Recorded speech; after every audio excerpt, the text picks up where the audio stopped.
I take pack to the lung, kill the stress to the heat. I'm trying to do more for the soul, way less for the bread. Oh, yes, sir. I take pack to the lung, kill the stress to the head. I see the things that they do way less than they say. Cause it's a war on the real, baby, look outside. A war on the real, baby, look out. Cause it's a war on the real, baby, look outside. A war on the real, baby, look out. Cause it's a war on the real, baby, look outside. A war on the real, baby, look out. Cause it's a war on the real, baby, look outside. A war on the real, baby, look out. Can't be a real, might get you canceled. The whole system need to dismantle. Coppers treated like the utmost wanted. Trying to rule the block, but don't know what goes on. News got a story with a new take on me. Carrying out the window with the screw face on me. But I know that God love me when my burn. 95 degrees and I can't get sunburned. Wonder when your government will make me legal. Burn the whole city if I can't be equal. Get off my please, Brad, I earned that. 400 years, how you still ain't learned? I take pack to the lung, kill the stress to the head. I'm trying to do more for the soul, way less for the bread. Oh, yes, sir. I take pack to the lung, kill the stress to the head. I see the things that they do way less than they say. Cause it's a war on the real, baby, look outside. A war on the real, baby, look out. Cause it's a war on the real, baby, look outside. A war on the real, baby, look out. Cause it's a war on the real, baby, look outside. A war on the real, baby, look out. Cause it's a war on the real, baby, look outside. A war on the real, baby, look out. Shout out to the trying to gentrify the genre. Tell them free my middle finger to your honor. In the days coming down the seconds on the timer. Goofy still trying to purchase that designer.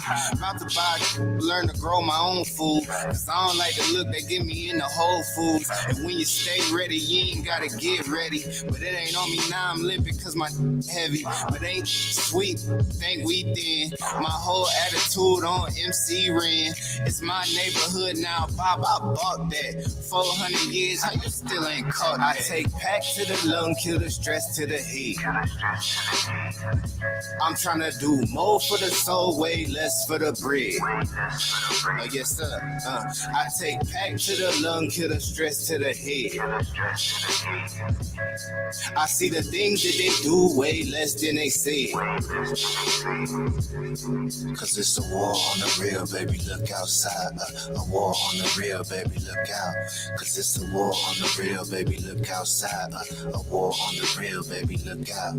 Cause it's a war on the real, baby, look outside. A war on the real, baby, look out. Cause it's a war on the real, baby, look outside. A war on the real, baby, look out.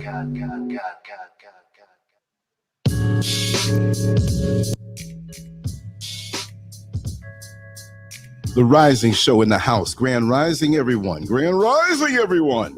Wow. Free at last. Free at last. Thank God Almighty. It's Friday. Well, you know, I did that right on the airplane coming over here. I know you. I know. I remember you said it. Oh my. Yeah. People look at me like I'm crazy. They didn't know. Some white folks, they were like, you know, because we were going to. It was Amsterdam. Mm-hmm. Yeah, it wasn't Ghana first. Mm-hmm. So we went from Orlando to Atlanta. So, you know, when I had my show, or my recording, the video that I made, the video I did when I was in America, was the best way to beat the system is to leave it. And I had it right, and I had the button on my phone. I recorded it. Everything was set up. And as soon as they said, you know, you have to put it in airplane mode, I ain't do it. I waited till we started taxiing, and then and we left America. Oh my goodness gracious! So it's like we were going up, and I didn't scream it, but I was like, free at last, thank God Almighty, I'm free, we're free at last.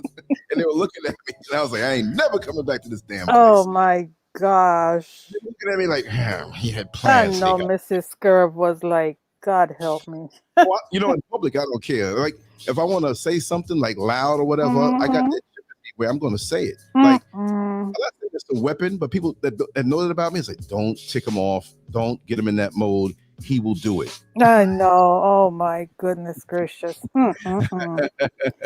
For real. Grand Rising, everyone. I'm going to say real quick to, where is it? Sharina, if you like that song, send me an email and I'll send it to you. Lance@lancescurv.com. It's scrolling across eventually. It'll scroll across. You'll see. And I'll send you the song, you know. But Lance@lancescurv. Yeah, lancescurv.com. Yes, yeah. indeed.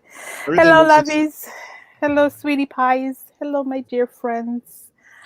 And my dear brothers and sisters in the universe on this. There's all kind of entities out there, you know. I know. You said brothers and sisters, but you didn't say trans. I'm not going to start. Don't start. They're men and women too, so they're my brothers and sisters, whichever way you decide to swing yourself, you know. So it is what it is. Sugar P, how you doing, hon? Exactly. You know, Sugar P, Sister Synovia, hello, sweetie. Hi, Amir. Hi, Sharina. Hello. Hi, Oyala. Hello, lovies. How y'all doing? Hi, Ella. How you doing? Hello, Sir Lance. How's everything going? How are you doing this rising? Right on point. And it's like guided. Wait, I forgot. Peaceful Pulley. Hello, my dear. I did see you. I just didn't scroll down. Sorry.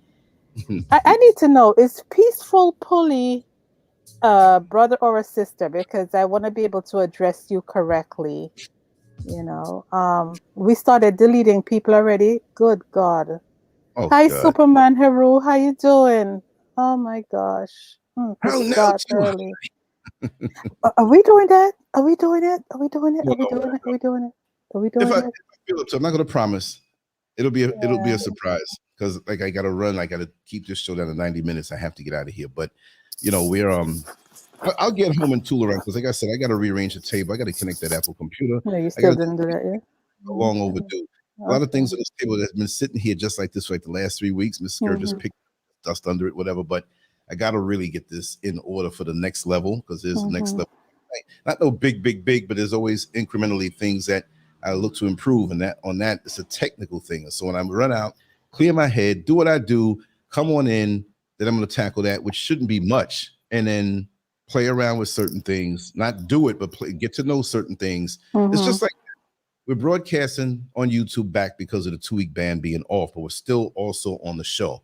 Actually, the actual website, lancescurv.com. But that being said, let me get rid of this here. That being said, that took a little time to fiddle around, maybe like 4 or 5 hours, and you start to go discovering stuff. And then at nighttime, you're like, I'm gonna go to bed, but you keep learning stuff. It's like, whoa. And so last night, he reconnected everything. And actually, I stayed up a little later than what you knew. I didn't get to bed till like 6:30 or something like that. What? Yeah. That's when I text you. You know what I mean? But yeah. Stayed up like I was fast asleep. Actually, no, I wasn't. I lied because I did respond back and say, okay. I think that was the last thing I was about to do before I turned my light off. And I just decided to check my phone one more time, and I saw the message. So I just said, okay, and then turned my phone off and went to bed. Right. Yeah, so That being said, I was like, okay, I'm gonna nip off a little sleep. I'm gonna stay because Mrs. Gerber's going uptown, and I said, okay, let's do this or that, and I'm still gonna do content later on that I record, but it'll go up. But as far as being able to get into that, I could be. Maybe it's Friday. I don't have to get up and do anything. So we'll flow. But at the end of the day, we always have content, multiple things. I'm gonna do more in every day of what I did yesterday when I did that little podcast thing when I was just pouring my heart out and just going, just having mindgasms and just spilling it out. I'm going to try to do that every day also, probably 7 days a week, probably more than once. We'll see, but sometimes there are days where certain things just don't go up. I mean, like even today, if there was a power outage, we'd squeeze out something, but sometimes we just have to go and do certain things that are important. This is important. I've committed to it, but, in the process of other things and, sometimes that's just life, We have to remain flexible. And I think we have a good record. I think so too. I haven't seen nothing he did in the last 4 days. I wonder what's up. The only way it was like that is when I had my level. You know what I mean? And I still try to make up.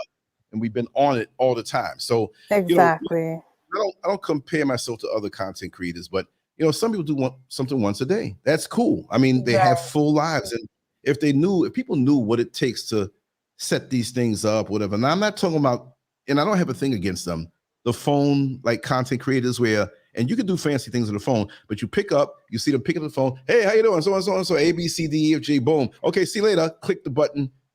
That doesn't take, you know what I mean? I'm not against anybody who does that, but you can get good content, good word, but I like to have it where you're like, man, if you refer somebody back to this channel that we represent, dope graphics, good sound, good content, consistent, other platforms. Site, other work, like you can get lost in it. That's the bottom line, the way it is for me.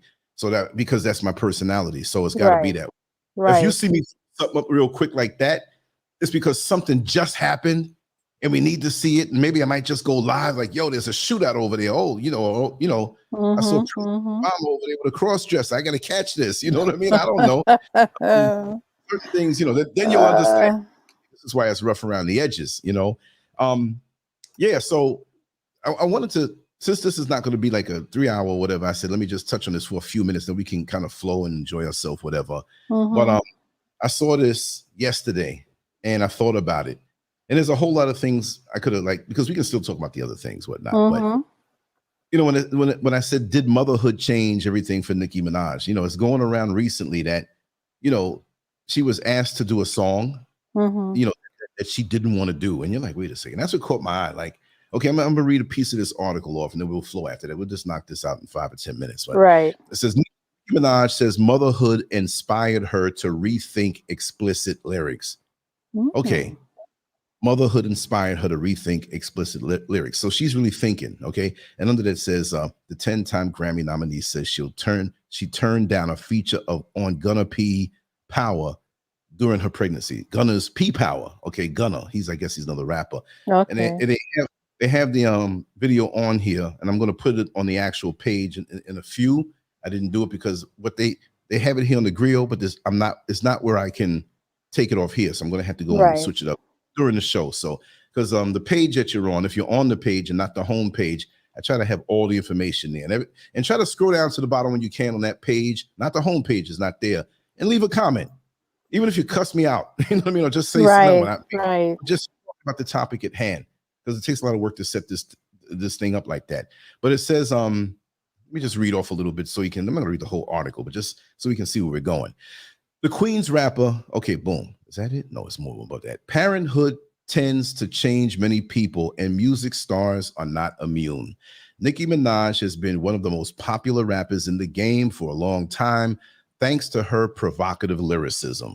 However, motherhood may have softened the 10-time Grammy nominee's approach to writing her rhymes. Minaj gave birth to her first son with husband Kenneth Petty on September 30th, 2020. She recently spoke on the Dana Cortez Show and disclosed that the birth of her baby boy, nicknamed Papa Bear, has caused her to rethink including explicit lyrics in her songs. The Queen's rapper, Queens, New York, right? The Queen's rapper built her reputation with sexually explicit songs like Anaconda and Beez in the Trap. But when she was asked to record similar material during her pregnancy, she wasn't comfortable doing so. There was a song, My label wanted me to go full out with a single and everything, right? When I was pregnant, and I couldn't bring myself to put out a song about PUSSY and DICK and sucking. Minaj said, I couldn't bring myself to put a record out like that while my son was growing in my body. Wise move. Right? Wise move. The song wound up being Gunna's single P Power, which you can understand what the P stands for. We're not talking about P or pasta.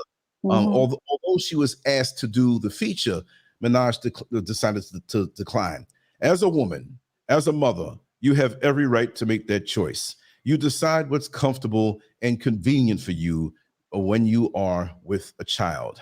You know, there's other things they say down here.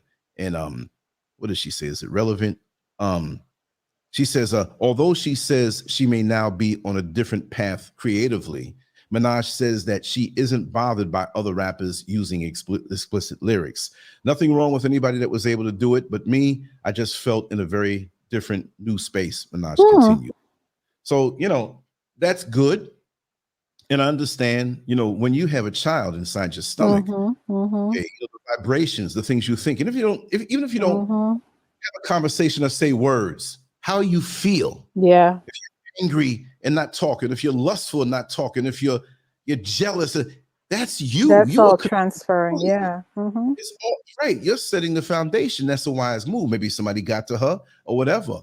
But maybe her mama talked to her.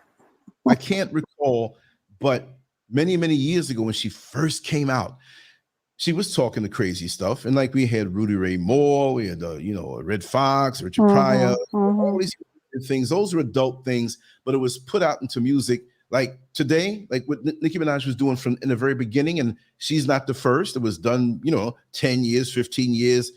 Right. It's been going on.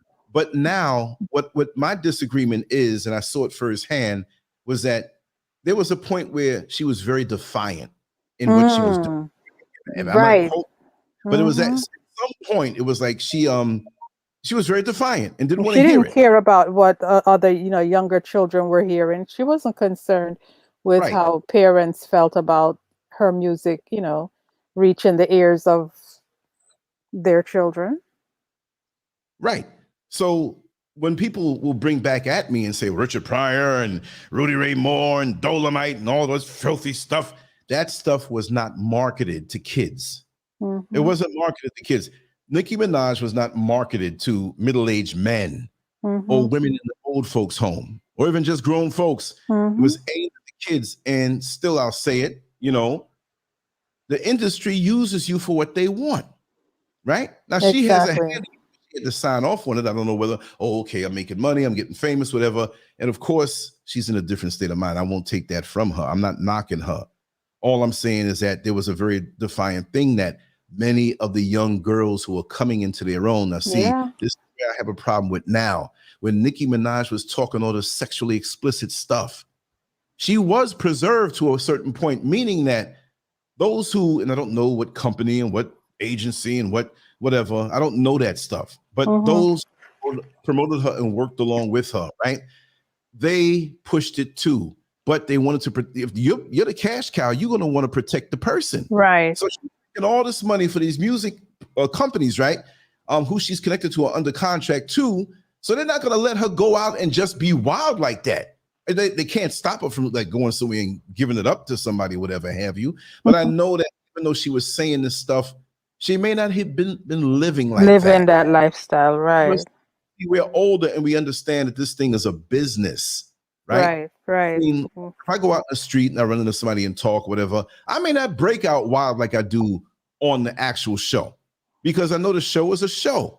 Right. And it's not because this is me. If you even look at the older videos I've done when I was with my friend, the white guy, Lee, we're talking. I say he's my brother. I'll do that if I know him.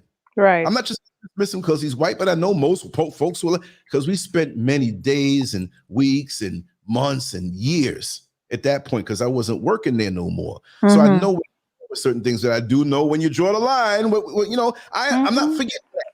But they're going to preserve her. But the young girls who are listening to this, right, take exactly, their sexuality as This is something powerful, which it is, but it's still powerful when used the wrong way. See, illegal guns shoot too. So a person can't say, well, you got a legal gun. It will shoot you just as bad as a legal gun. That has paperwork. Paperwork ain't got nothing to do with a gunshot wound, right? So when you're saying this stuff and putting this stuff out there, I wouldn't expect her at the younger age to be morally upright, whatever have you. I say some freaky, crazy stuff, but you know as an adult that you ain't going to run out there and follow behind me on things I said that I'm not even like out there like that anymore. But I do things because I know we have a mature audience who understands where I'm coming from. And for the entertainment value, I'll drop things in there because still at the bottom, at the end of the day, that's still part of me. I'm still going to express myself that way. But if you think that's all I am, you're missing. You're missing. Right? So kids don't know that. You know, we used to have and when we say kids, I guess we kind of have to, say we're talking about the ones that are coming into, puberty, adolescent, young adults. Fusing period. No matter how, in puberty, we act so confident, but we're scared. We don't want to be ridiculed. We these days, from what I see, right?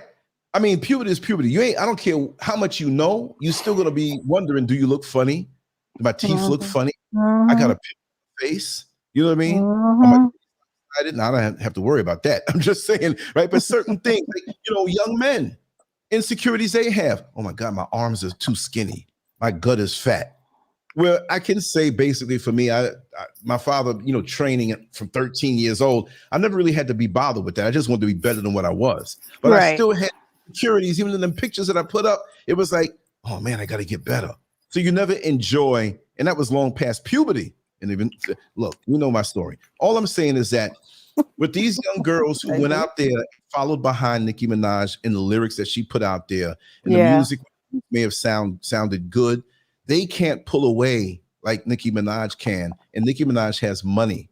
They don't have the money. I'm not saying anybody's broke, but 99% of the time, you're out there, you're a young girl, you're listening to these lyrics, it's influencing you. You're going out there and doing these things which are natural. Maybe it's not in the right context or too early. You may not be emotionally ready for it. And you're doing these things feeling empowered. Now you're knocked up. You got a couple of kids. Now you get a little older. You're working a job and a half or 2 jobs and you pissed. Like, damn, if I didn't follow, I'd be in a different mindset. Because and with much of the hijacked Black culture, which is not really Black culture, sex is power. Even the men that don't have anything else going on for them, they grab between their legs. Not even if they do that mentally, like, okay, I may not have this, and that, but I will turn you out. I will rock your world. I will, blow your mind. But then does that pay the bills? Does that better you? Does that get your kids ready for a better life? Are you going to provide a life better for them than you have? Exactly. Sex, because a lot of us feel we don't have power in what they call on that side of the earth, the dominant society, which is not like concentrated. So you'll feel like a minority because, again, white folks are 9% of the world population. But if you group all these folks up, you can be in the blackest part of the hood and walk through the door of a particular house and see 50 white people. You can say, well, within the confines of this house, you are the minority. Well, how about the whole block? Now it's just number play. But that's irrelevant that way. All I'm saying is that we had superheroes, we had comic books, we had, we focus more on the sports, and the young men do also too now. But with our young ladies, we have things that are engineered to them because in the controlled demolition of our society, Black community, all of us, if you get the woman, it's a wrap. They kill us as men, but they're killing something in the woman, her morality, which doesn't translate to immortality. And like segment 7 said, the Black woman's going to be the last one standing because everything can come out of her to create everything. Exactly. So don't think that because they give you that job in corporate America and don't hire the Black man, or they allow you to make money in their system. And you had to work hard for it, get your degree, whatever. But at the end of the day, they can stop you from doing things. Don't think because you're privileged. I'm not coming out against Black women. I'm just saying that it's all of us. They're attacking all of us and each of us in different ways. So it's a completely different controlled demolition.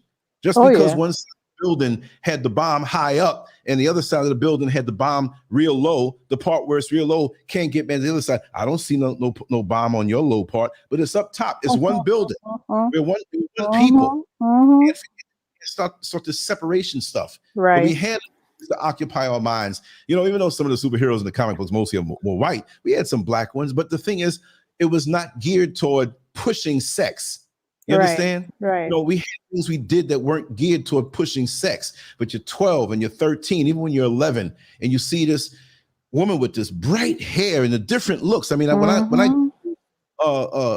image to make the banner that you're looking at now, I'm like, yo, to change the color of the hair or the wig and the lipstick and the outfit, and that one thing there, it was the product of a whole day photo shoot.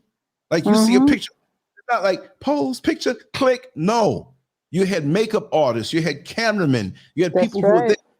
I mean, this is a big production. They put so much money into her, so you can't say it's not engineered. And I remember driving the bus and all little girls, 12 and 13, 14, up to 17 and 18. A bus driver, so. Because I don't know if you remember how she used to just talk like that high-pitched voice all the time. When she first came out. And they would push their little boobies up. It could be like A- cups, and they pushing it up. And I'm like, and at that time, I knew of a Nicki Minaj because I was still blogging and, you know, I was still doing video and whatnot. I was writing a lot, but I knew of her, but I wasn't into it not because, oh, I'm older and I can't. No, doing this and talking about culture and being an unofficial culture critic, I got to keep up with a lot of things. You know what I mean? So it hit me like a storm out of nowhere. Like, I remember saying to myself, I got to investigate this Nicki Minaj, because within a span of like, and I don't know exactly when she came out, you know, but when it hit, it was like from 1 week to the next. Yeah.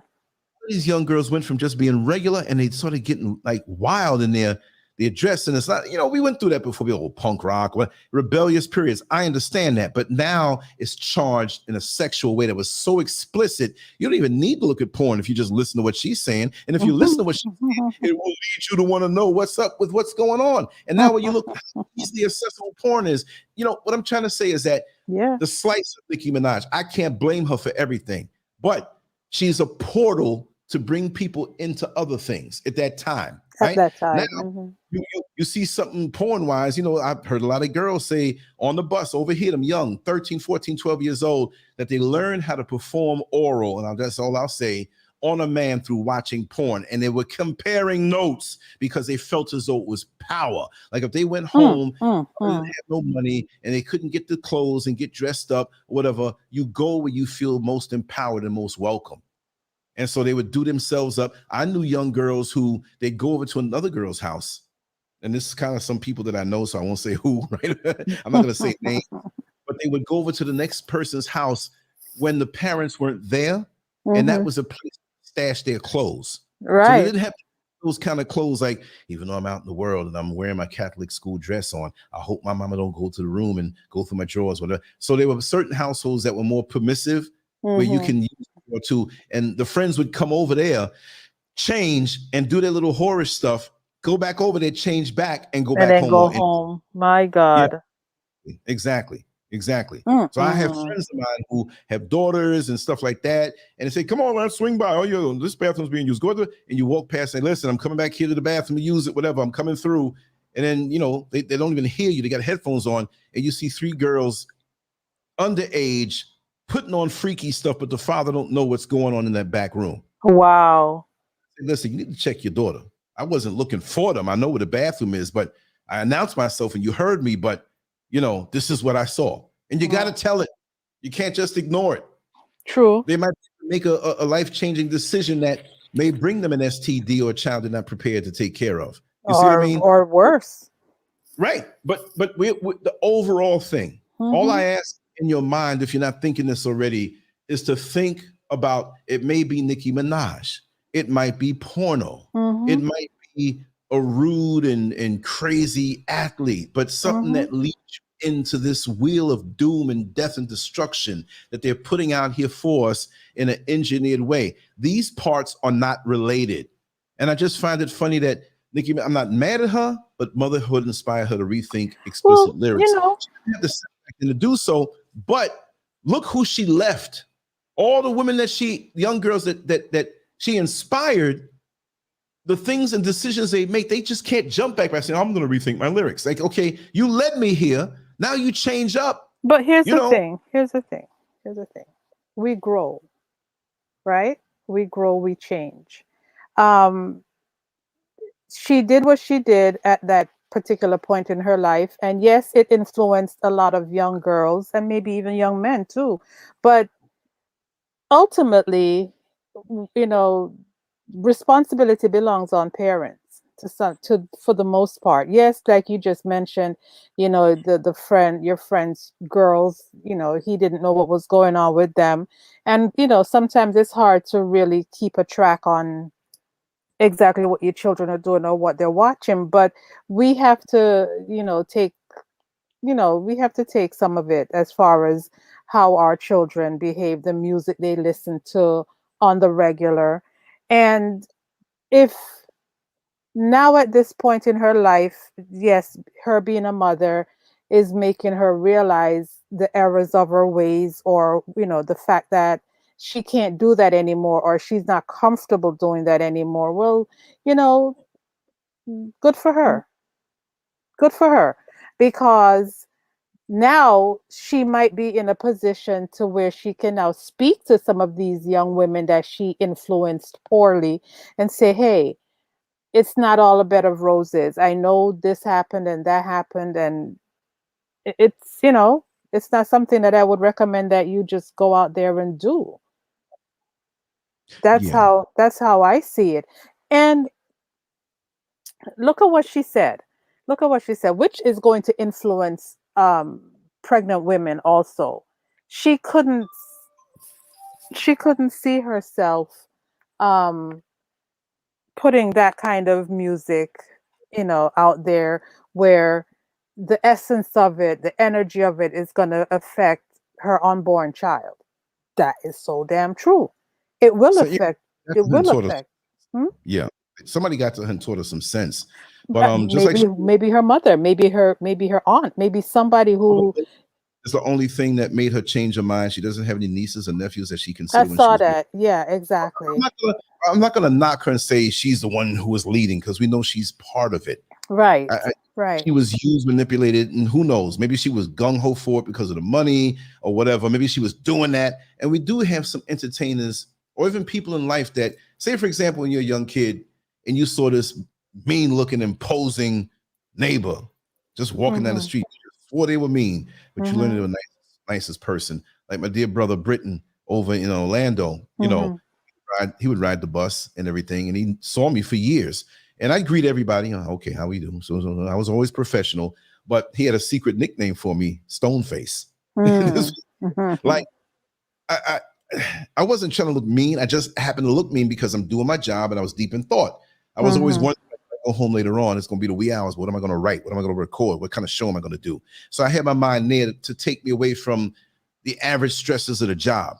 But after that, now, one day he was on a bus, it was raining real bad. He's in a wheelchair, so he couldn't just, where he had to go off of the bus stop was so far. He was like, listen, can I ride with you another, trip around? So maybe by the time we get back to the same point. Right.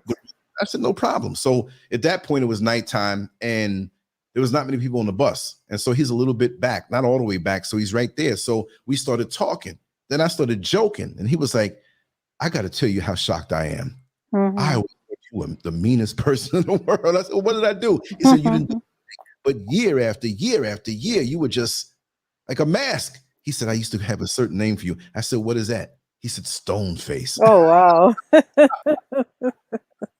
So we had a bunch of guys that were getting on the bus this particular night, and they were like known for doing things, and they just, the guns, and it didn't bother me none because they never gave me a problem, but I had to keep Stoneface up. So, this is nighttime and stuff. So my friend there, Britton, was on the bus. I said, listen, we're talking and everything, but, the return of Stoneface is going to happen in a few moments. So we'll talk, but I'm going to be looking the way I look. Now that I knew this thing, right?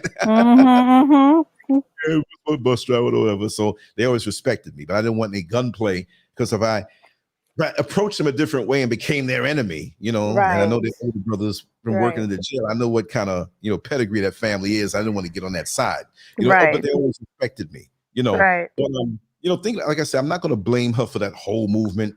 Right. I blame the people she was connected to, but I'm just saying it's easier for her now to come out like a bunch of kids who are doing bad things and they all get locked up and they got to get some bail money to get out.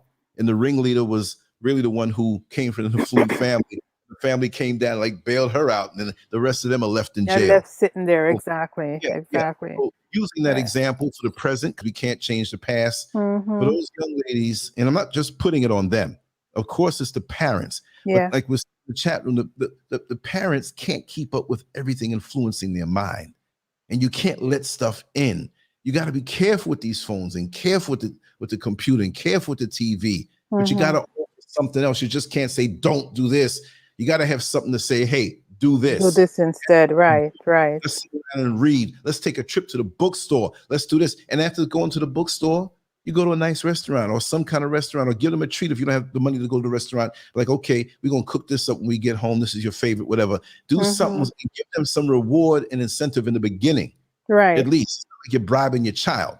And I say child, I don't mean toddler, but somebody entering puberty or in puberty or even still past puberty a little bit. Get them the incentive, like, okay, I don't really like going to the bookstore and reading books. It's okay. You know what I mean? Because you can still get a book and get a book on Nicki Minaj. You know what I mean? Exactly.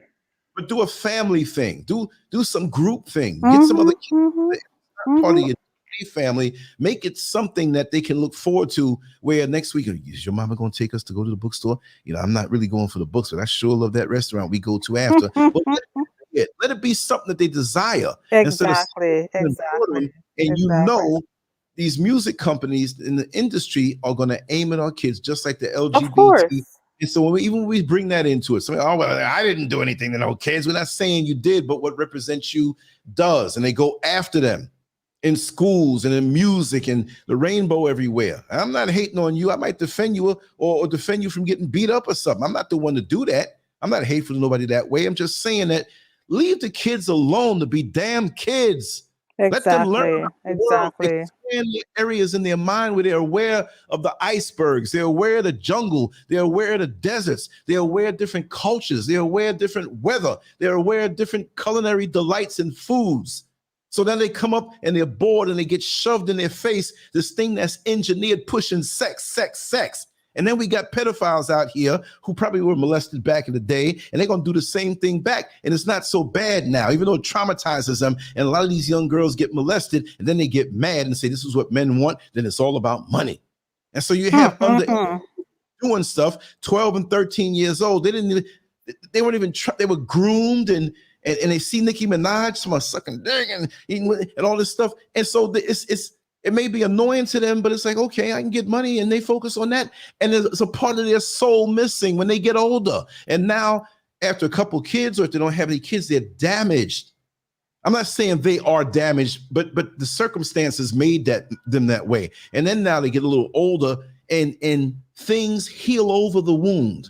Meaning that, like when you get a cut kind of deep, you gotta clean it up. Because if you don't get every little piece of dirt out of the cut, it's going to begin to heal. Exactly. The dirt inside of it, and you're not going to feel right. It's going to hurt. So you're going to have to cut that thing back open and get everything out.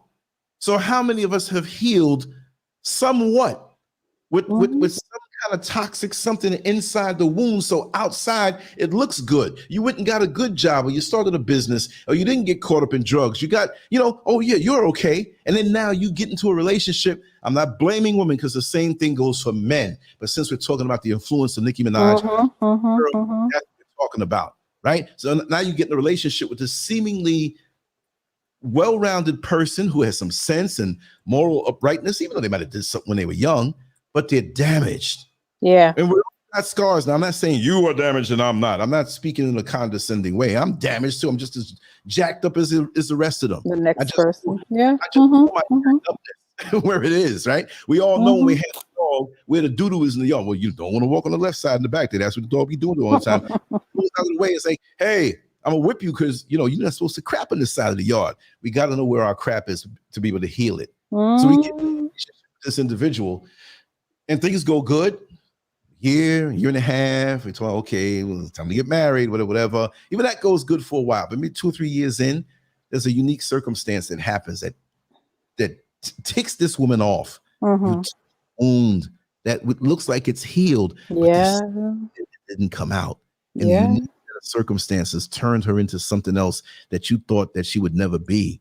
Mm-hmm. Now you understand that some guys don't have the intelligence or the insight. Like, well, she's bipolar. She crazy. That bitch crazy. Mm-hmm. Well, something happened to her. You understand? Yeah. Every fruit in the garden may have a bruise on it, and you might reject it because of the bruise, but it's still sweet. And every good-looking fruit may have something going on deep down inside. You bite into the fruit in your hand, see a worm, fruit, and see all kind of insects jumping around. So now you got to check for the hole that they may have gotten in with. So you exactly. And we listen. I say, and I know Sister Sandra will agree. Before any of us go into marriage, we need to have some kind of therapy. It doesn't have to be where you go to an actual therapist, but you gotta do the thing yourself, ask the questions, get that book where they ask every question. And or if your family is pretty much not like wacko, sit down with them and discuss every aspect. Now, you may not have that kind of family. They may be so toxic, you're like, I don't want to be around them. Cool. All I'm saying is try to get yourself prepared deeper than what you think you should. You can't just say, I'm all right. And the next person can't say, well, she's all right. Right. You might be in a bad situation by not investigating more. We're not saying you're a mass murderer or some, food binge person or sex addict undercover, but just get to go deeper than the surface, because most men, if you look at the pictures of Nicki Minaj on that banner, most men just on looks alone, and I mean, it's jazzed up, the boobies and the hair and this and that Hollywood plastic look. A lot of men like that. A lot of men don't like that. But most men with the lust factor and the superficial factor that we've been trained, and I mean, more so the younger kids, and a lot of older men go for that too, because that's some old spiced up fantasy stuff. Right. Some of the meals I ate on the plate didn't look all that. I took a bite. I said, "Whoa!" Some of the nicest looking arranged plates. I was like, "Man, this food is nasty." You see what I mean?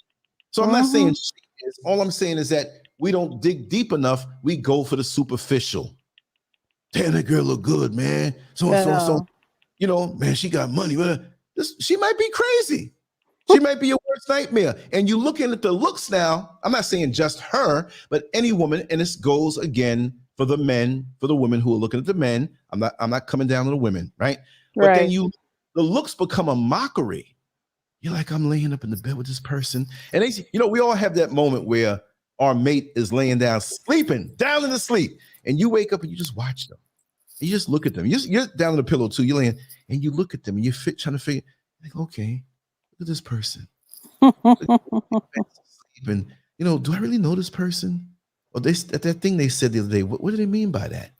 Look how vulnerable they are. Like did I get shit? You know what I mean? Like you start like looking, early on sometimes when things go and you're looking at them, or you could be looking at them like loving them, like, oh, there she is. Look at her. She's so cute. She's drooling. You know what I mean? She just pulled. You know what I mean? But we don't know. That's right. Like all of these things that we amp up. And again, not to blame, but the influence. You have to speak about the damage. Yeah. A lot of these young ladies just thought that it was just all about this whole superficial thing. The wigs and the this and the that. And a lot of our men got into that because they did that. And guess what? A lot of our perverse men who are already there, just like my old girlfriend's father, who was molesting all of them with a retarded son who blew them up all the time. They went for that. And a lot of the men went for that. It didn't even matter if it was a damn woman or not. They driving down the street, they see something with hair, butt, boobies, estrogen boobies and shots and stuff like that. And dude got a 5 o'clock shadow. But exactly. He got big lips and a wig and boobies. And we have become, I'm not blaming this on Nicki Minaj, but this was to set it off and to go around and explore and talk. We'll crack jokes before we go. We're gonna make this but now it's about the superficial now. And so men now have become disconnected from the whole woman. And a lot of men have become disconnected from women. Right. Not every case was the origin of this, but this is just my observation seeing it. Where now you have the guys driving up and down where the prostitutes are, for those who are not on Instagram prostituting, the little poor deep down South City or something like that. I'm not dragging on the South. It could be anywhere. That, you know, these things going on. And it turns around where that thing in a short skirt that's 6'5", you know what I mean? With a big Adam's apple, they make it their mind like, I gotta get home quick. I just want a warm blowjob. Let's just be real. I don't say I'm just saying I've talked to enough guys who are locked up for stuff like that. Right.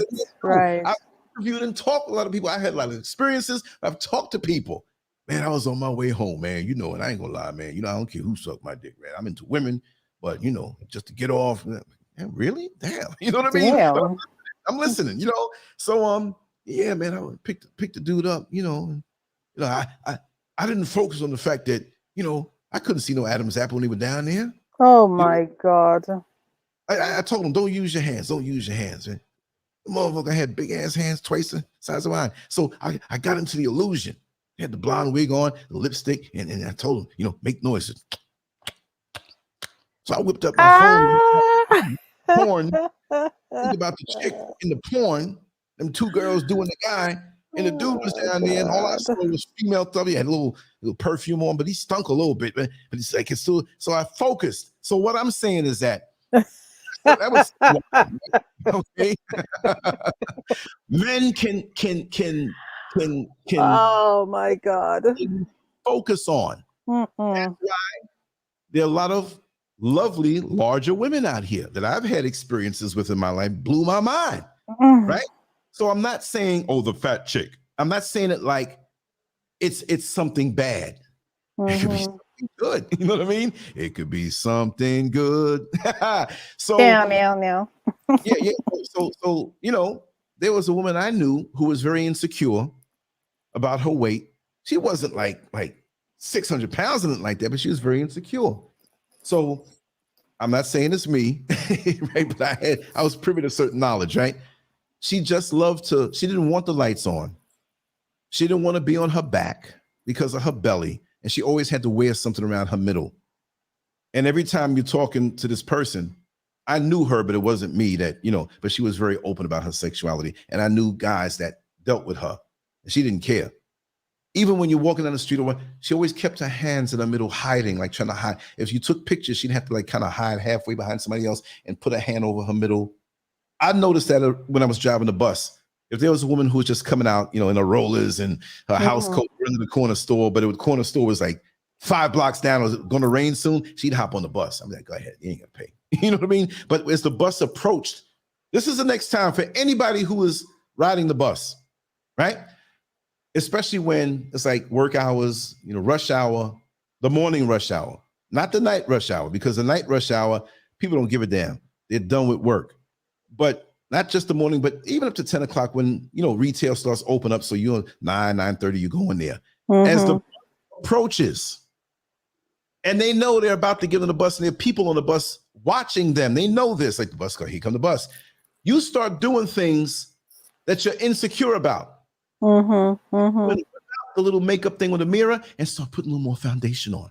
She's coming. I got to get myself right because people are going to see me. You'll see the guy, a little young teenage guy.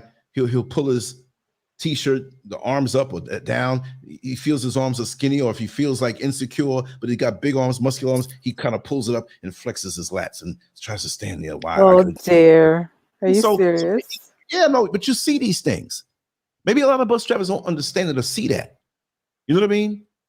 And I notice a lot of the gay guys, you know, they'll look away from the direction the bus is coming. They'll look away and they want to do some grandstanding thing. You know, the flaming ones, they just turn around and let everybody else get on first, and they want to walk on and primp and, you know, how you doing, driver?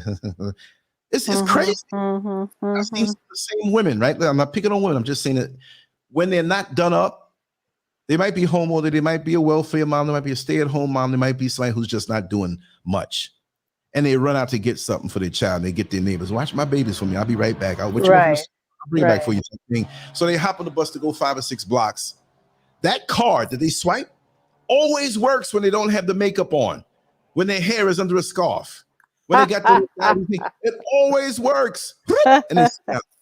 But when Friday night and Saturday night come and they got the stilettos on and the mini skirt on and the boobies pushed up and the lipstick on and then for the hairstyle. I don't know where they got that money from. They were broke 5 days before. Or sometimes I don't have enough money, driver. Can you? So that's where the men come in.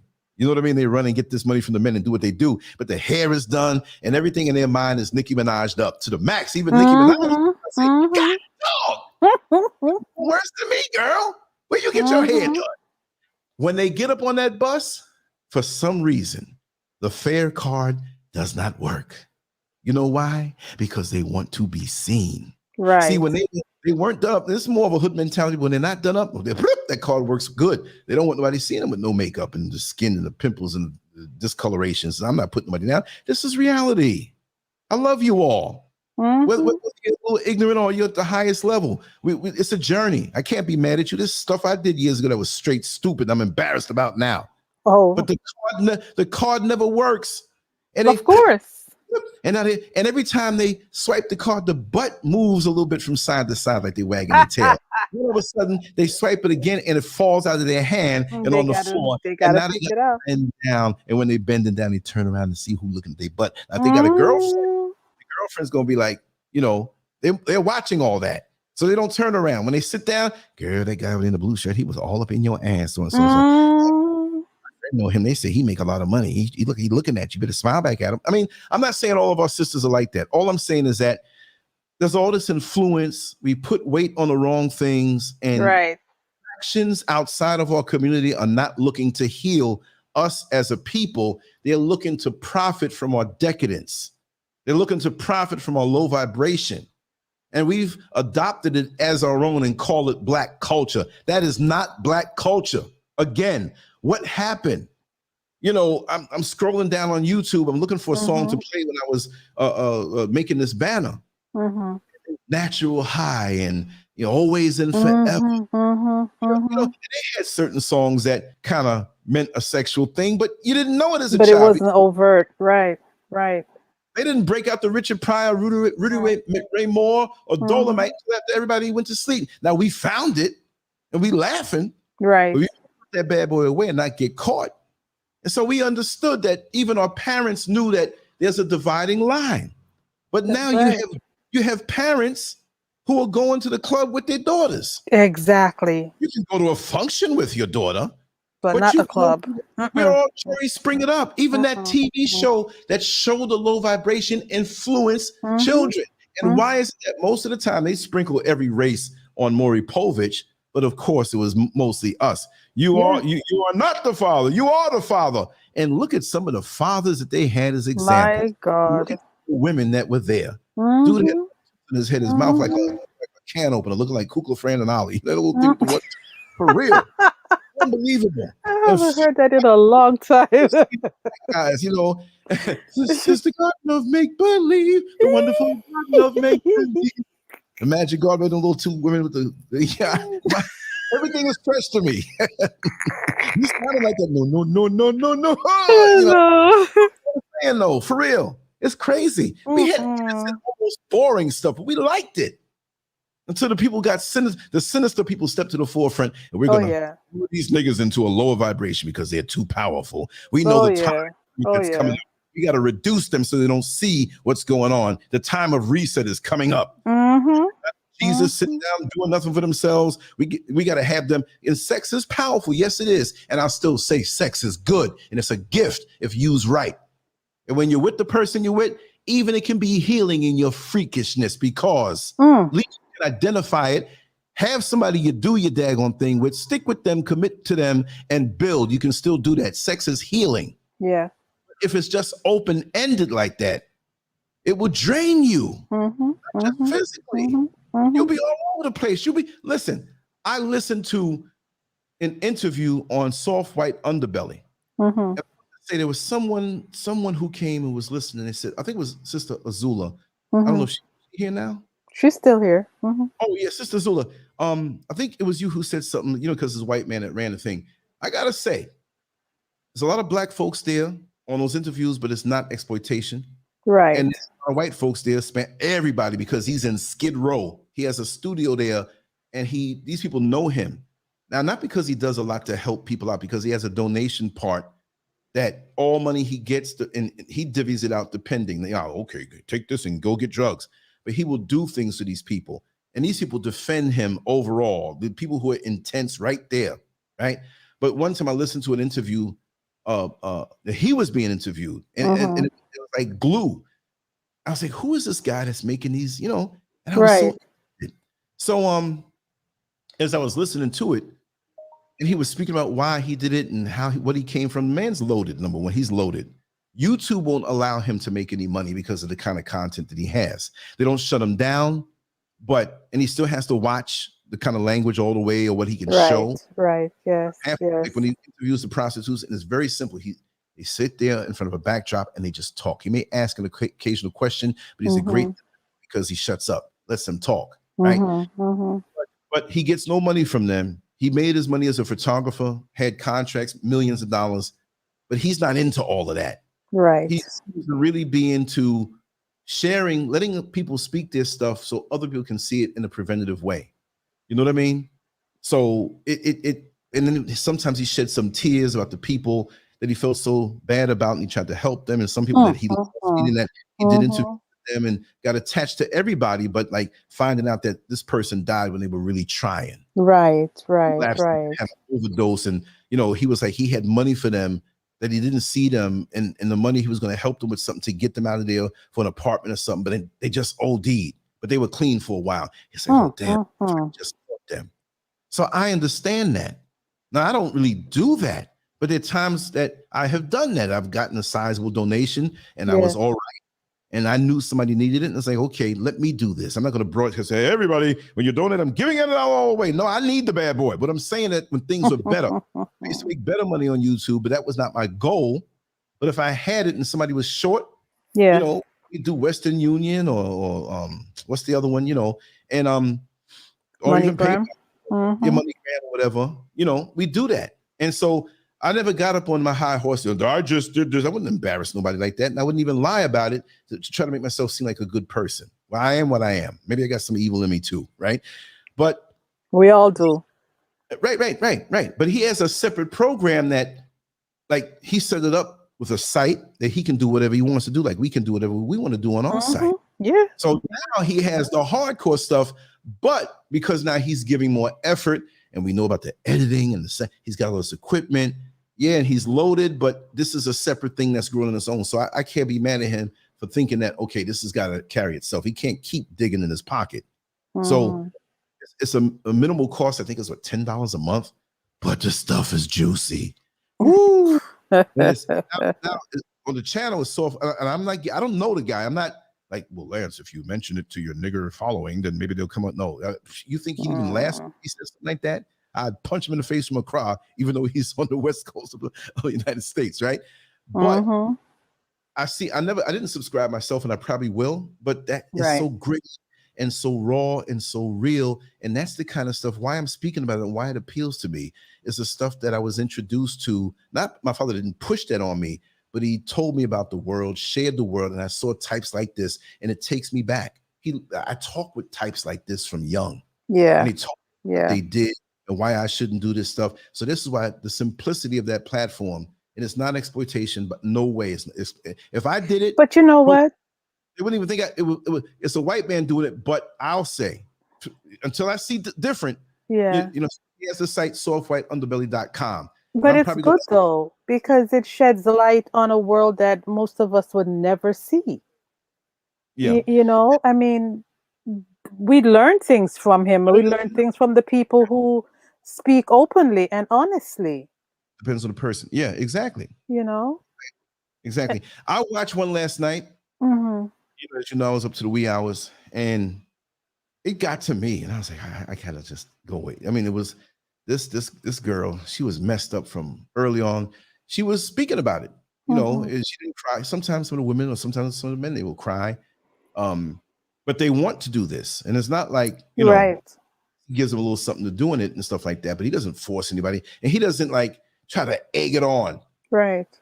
He's a natural interviewer, so I'm not saying there's got to be entertainment value in it, but if it seems like they're cool with talking one aspect, he will ask a little more, and I get steered in there. But you can see that this is a natural thing that's not cut. The audio, and I know he didn't cut it. Like, he leaves it real, unless it's something too much for YouTube.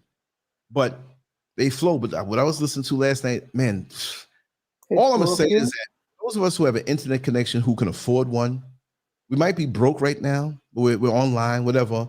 For those of us who have a roof over our head, and yeah, we may have some financial issues, what challenges, whatever. But for those of us who even may have some marital issues going on, or some things with ourselves, we might be addicted to porn or addicted to eating or some kind of struggle. I'm gonna tell you, yo, you got some people out there. And I know this from as my father shared with me and taught me about what can happen. And even though I had my own wild period with women back in them days, which was reckless because of AIDS and herpes, whatever, I don't know what was going on with me. But I mean, I realize it, but I know how blessed I am right now, no matter how much I have or don't have. Right. I had 1/10 of what I have now. What I have now is no more than what most people have. In many areas, I have much less on a materialistic level. But I'm just glad to be here because there's so many things. Like the young lady last night, she was saying, oh, I'm addicted to meth, amphetamines, and I'm addicted to crack. And she mentioned some drugs. I'm like, I don't even know what drug that is. And in areas of the country, they'll mention a drug in a different way because that's the way it is. Different places have different names. Like some people call sneakers, and some people call them tennis shoes. Up north, we call them sneakers, and down south is tennis shoes. What you mean tennis shoes? You play tennis? No, you. You know what I mean? So that's the way it is. We have different slang. But then she went on to say, well, I'm also diabetic and I have liver issues and I have. It's like, oh my God. Wow. She's been selling herself from like. Oh my gosh. No, 10 years old. She was selling herself. That's how rough her life was from molestation. And after a while with the drugs and depression. And I'm not knocking her, but the way she looked, you knew something was wrong and going on the inside. She was overweight, not super obese, but she was kind of obese. But she was just off. And you could see there's a lot of pain. There were layers and layers and layers. Like we talked about the scar or the cut that's deep in dirt. She got cuts and wounds with all kind of dirt in it and another cut above that and it healed over that and layer. Man, to get her straight, you're going to have to cut deep. Wow. And the funny part about it, I'm not saying funny humorous, but the funny part about it is that after all of that, toward the end, she says, I want people to listen to my story so it can help them. She still had humanity. She still had love in her heart. If she went out there was hateful or whatever to the world, I can understand that. If she was, I don't want nobody spitting in my face. I'm just saying, if she spit in my face, I'd have to think like, okay, I'm not going to hit this woman, but I can look at her and see something's wrong. Right. Maybe I would have threw something at her years ago and I didn't hit her. I threw a pebble at her or something. You know what I mean? But we have to learn and look into other folks and realize what they may have gone through. At the same time, while looking inward to see what it is that we have been going through and why we react with the world this way. Awareness after being in foster homes. Look, she was so bad. I'm not talking about the slang good bad. I'm talking about bad. Like when she was like really like prostituting, they had to throw her out of the foster system. Nobody wanted her. Oh my God. Yeah, we don't care what happens. We're not sustaining you. We're not even you out. And she said she got worse. But at the end of it all, she said, I want to write a book about my life. I want to help others completely heal up. I just want people to listen. And I do love the world. I know I'm messed up right now.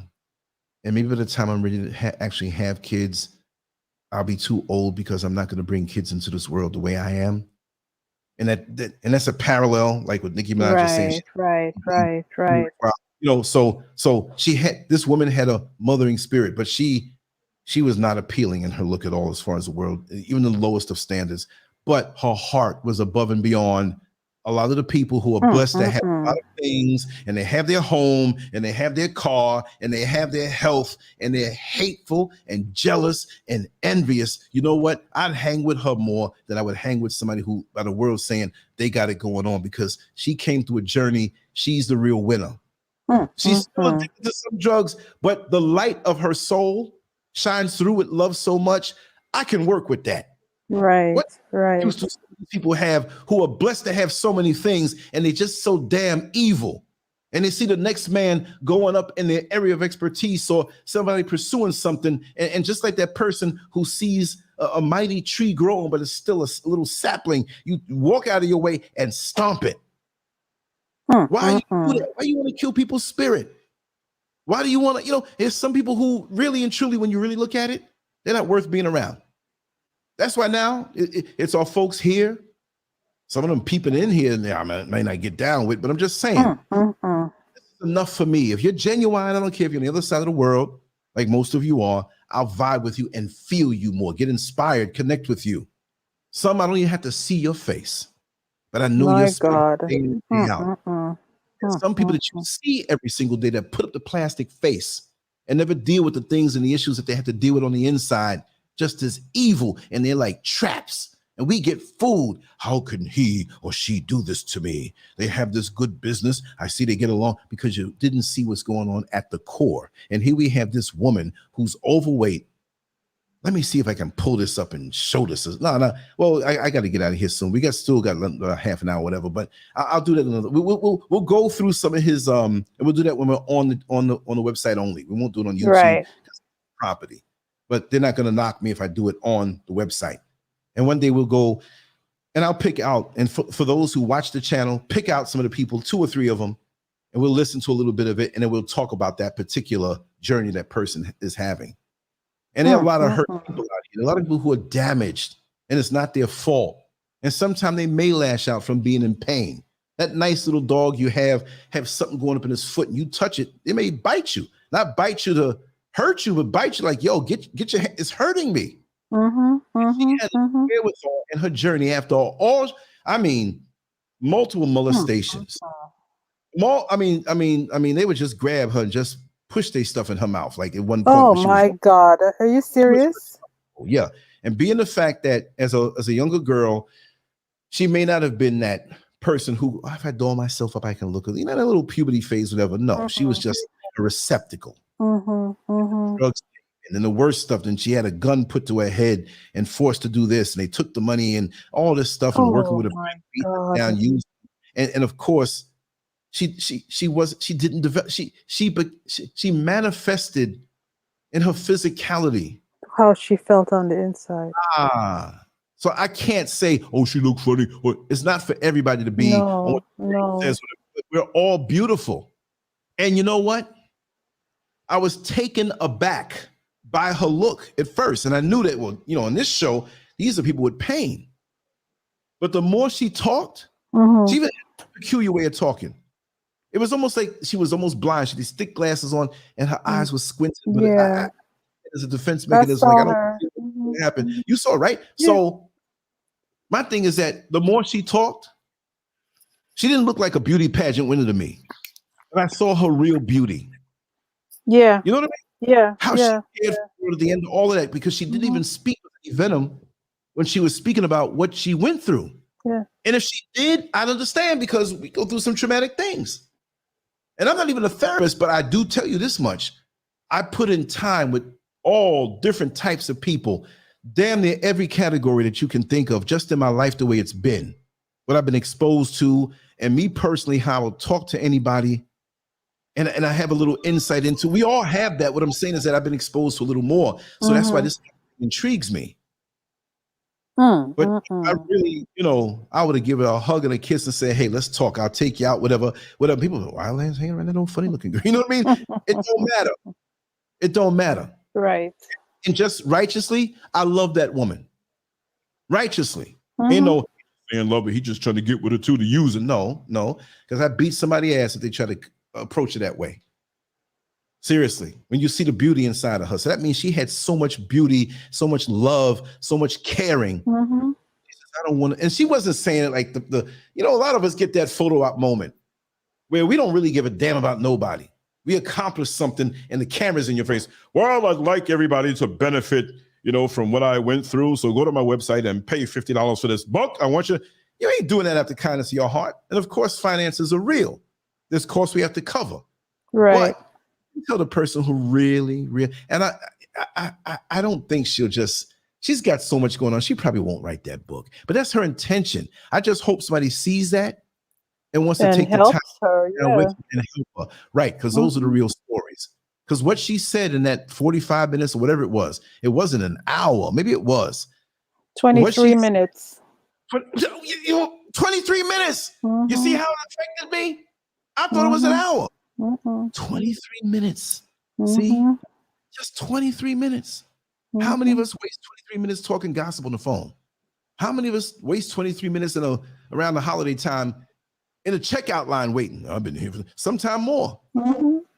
For her to impact me because I'm an empath and I feel things. Sometimes I can't voice it. I just feel things. Right. That's why I imitate people. And there's another one I listen to. What was the guy? The guy's name is Lewis, black guy. Yo, this guy, he was funny. He had very few like interviews. Like I was over here cracking. That's after I talked to you too. And really? My goodness. Yeah, because I was tired already. But you know, I was going back and forth with him when he was fixing the thing on my website. The same country, and we don't talk on the phone. We just do Skype or email. That's just the way it is, you know. And he had some money come in that I had to send to him. I told everybody like he doesn't get PayPal in the country he's in, but he gets Payoneer. I get PayPal. So his clients send me money. And then I immediately let him know you have these funds here. So sometimes I'll let it just add up. Once it adds up to a certain amount, he'll send me an invoice and I send it to him. He knows that the fees that come out that I'm not taking his money. And sometimes when he does stuff for me, I'll pay the fee. Like, you know, it's not going to come out of his money. You know what I mean? So we never talked, we never saw each other, and we have that kind of relationship. And he's an Indian man from India, but he lives in different parts of the world. And that's the kind of relationship we have. You see what I mean? And that's something, you know, I'm just saying. And some people, I look at their face. I can't trust them. His family or in-laws, whatever, they wish death for you just because they just there. That's right. And they see the purity of your heart. I'm not even saying that you're sorry, I have such a pure heart. But at the core, I'm not evil like that. Right? Oh, no. And we all have the surface stuff that we're trying to get rid of, like things in our scars and different things, right?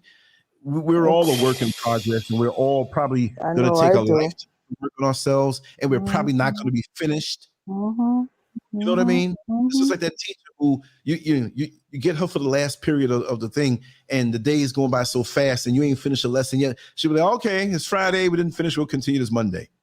But on Monday, we'll be on the other side. So we better get as much done now, so we're not sent back to the end of the line. You know what I mean? Right. But at least, you know, to see beyond certain things, to have that kind of relationship with people who prove themselves to you or reveal. And you ain't got to tell me all your hangups and all the things that happen to you. I can sniff it. I can.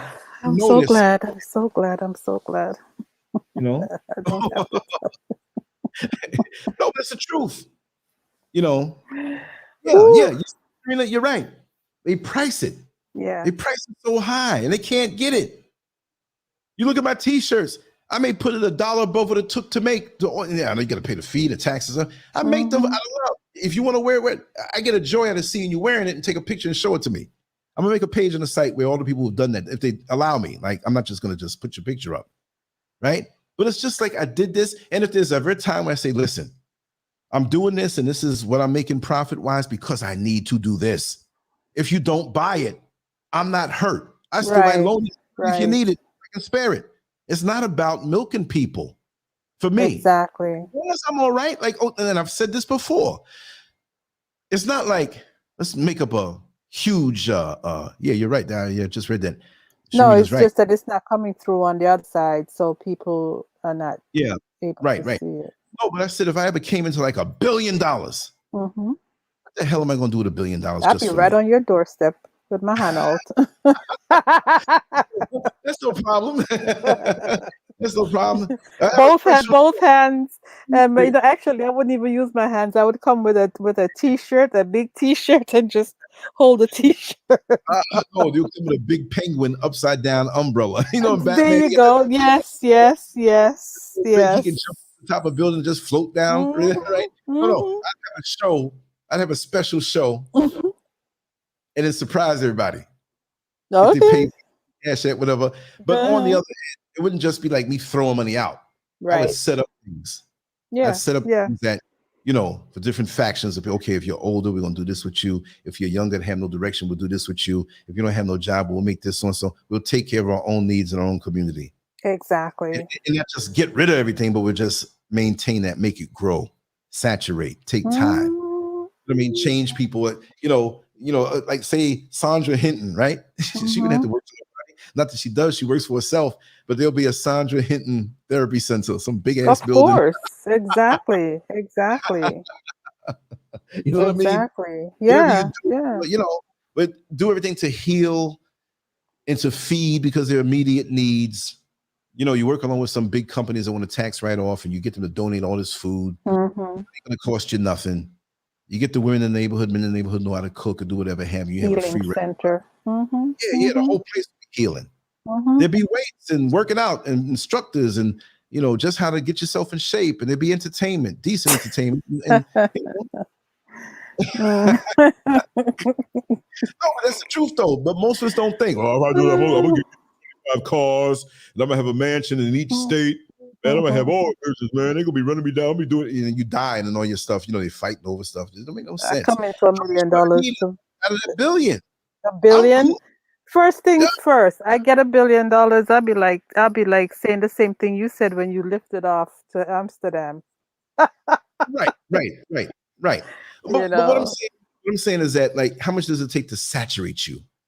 And then we start true. And it's not even a certain amount because right now I'm a little hungry. I'm thinking about a meal. That's what's saturating me right now when I get off of this. That means the world to me right now. So I'm not thinking like I'm here, but I want this and I want. It would never end. You'll be broke.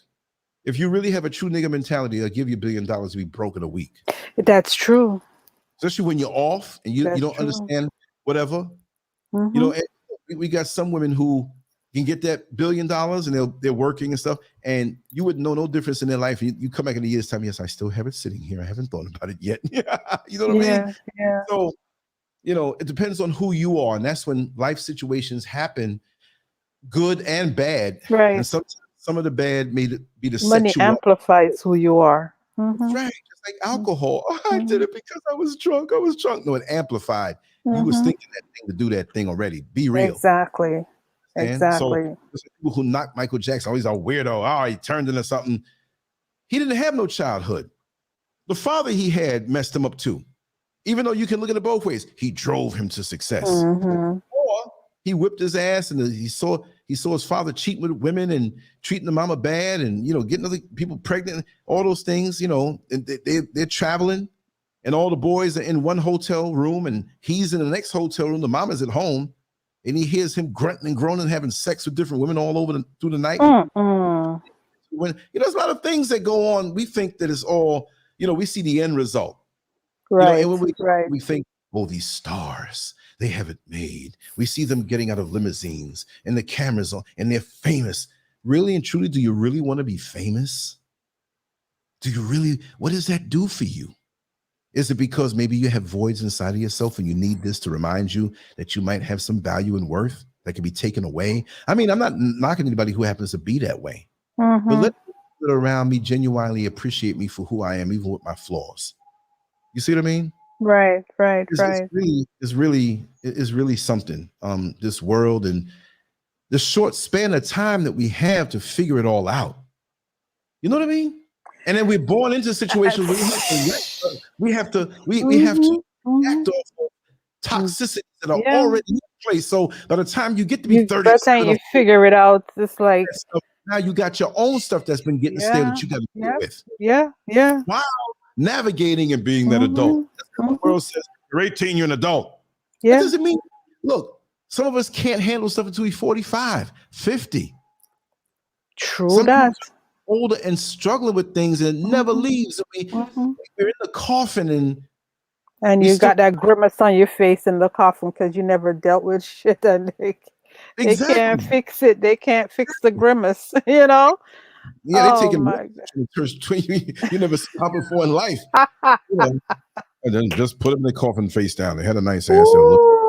Put them in the ground. Too much.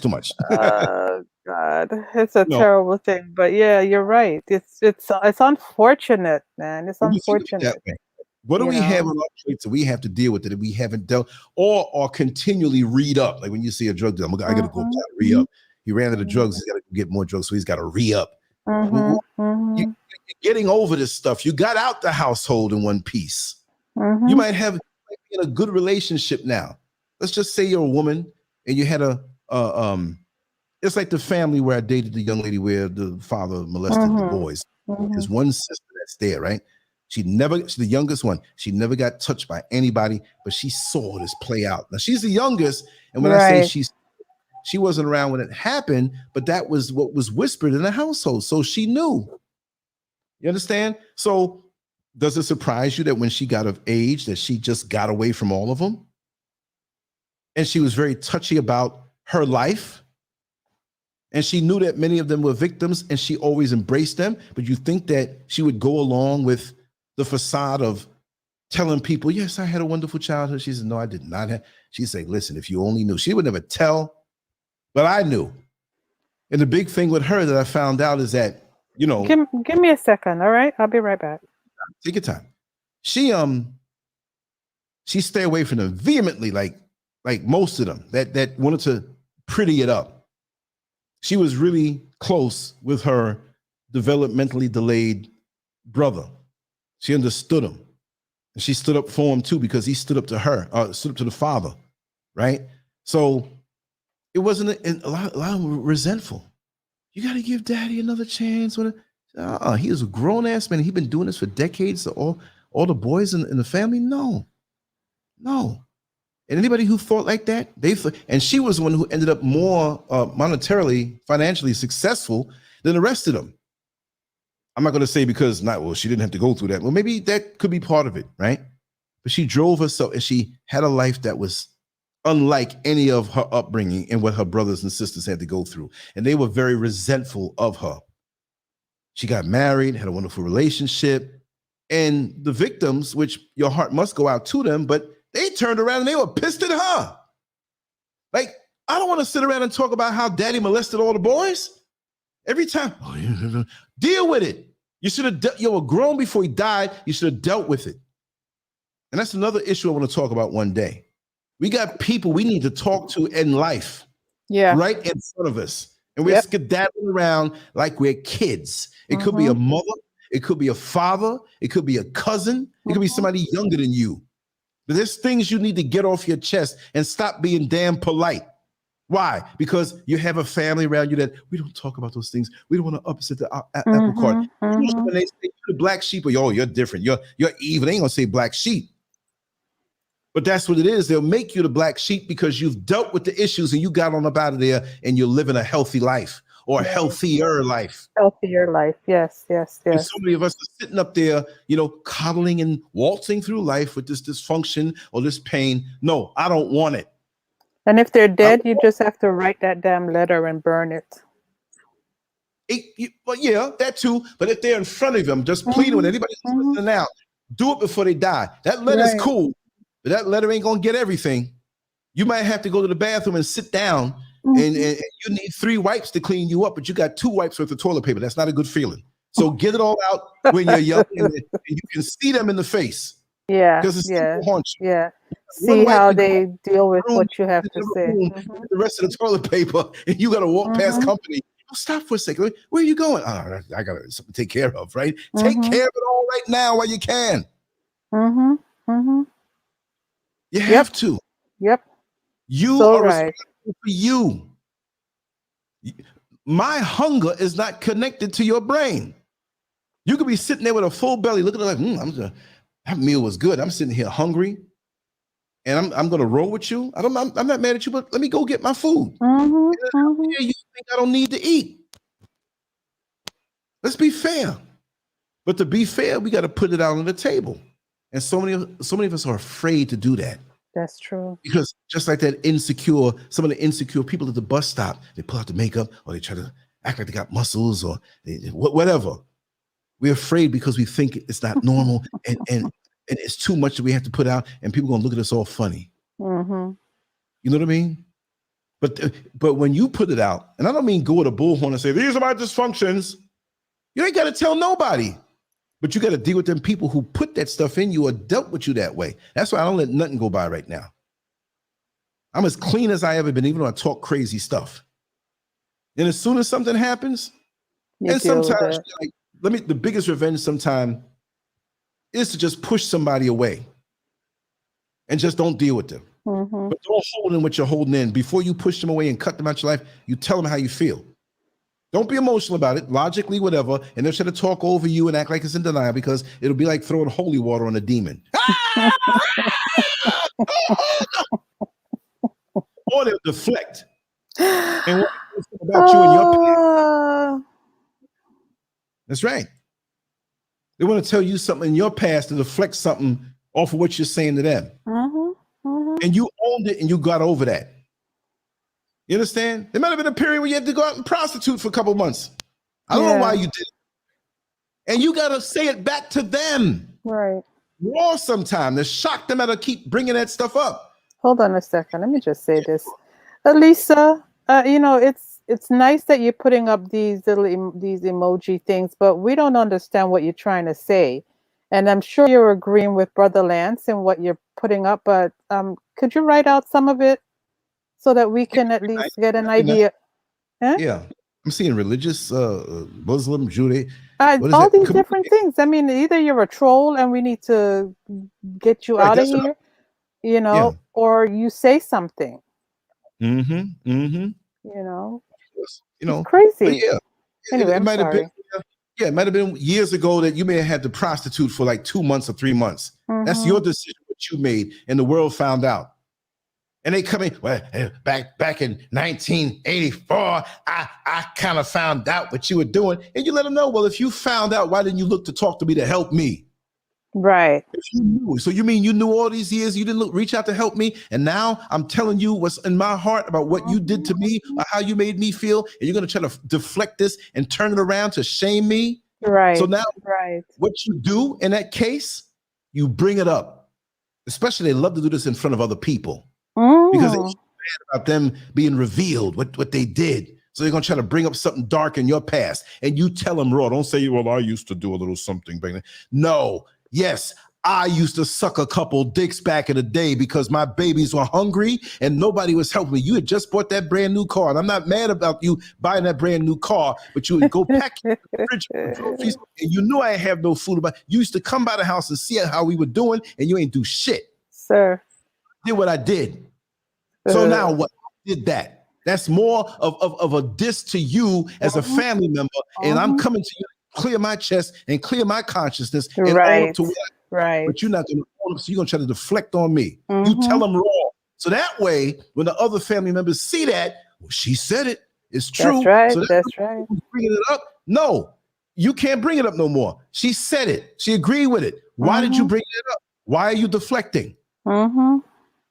Why?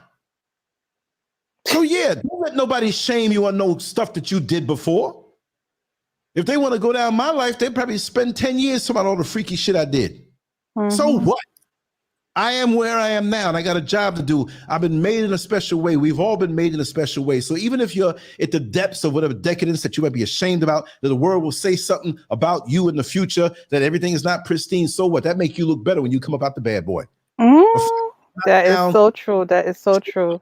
His face, eyes swollen up, nose busted, and he's on his way out. But at the end of you go to the bathroom and come back and his hand is raised. Like, how the hell did he win that fight? It makes you look great. That's what that's all about. Right. So as you go into life, it's going to be a journey. There's some sweet parts. There's some parts that it's a hard fight. There's all kind of stuff that you don't even know you're going to have to go through.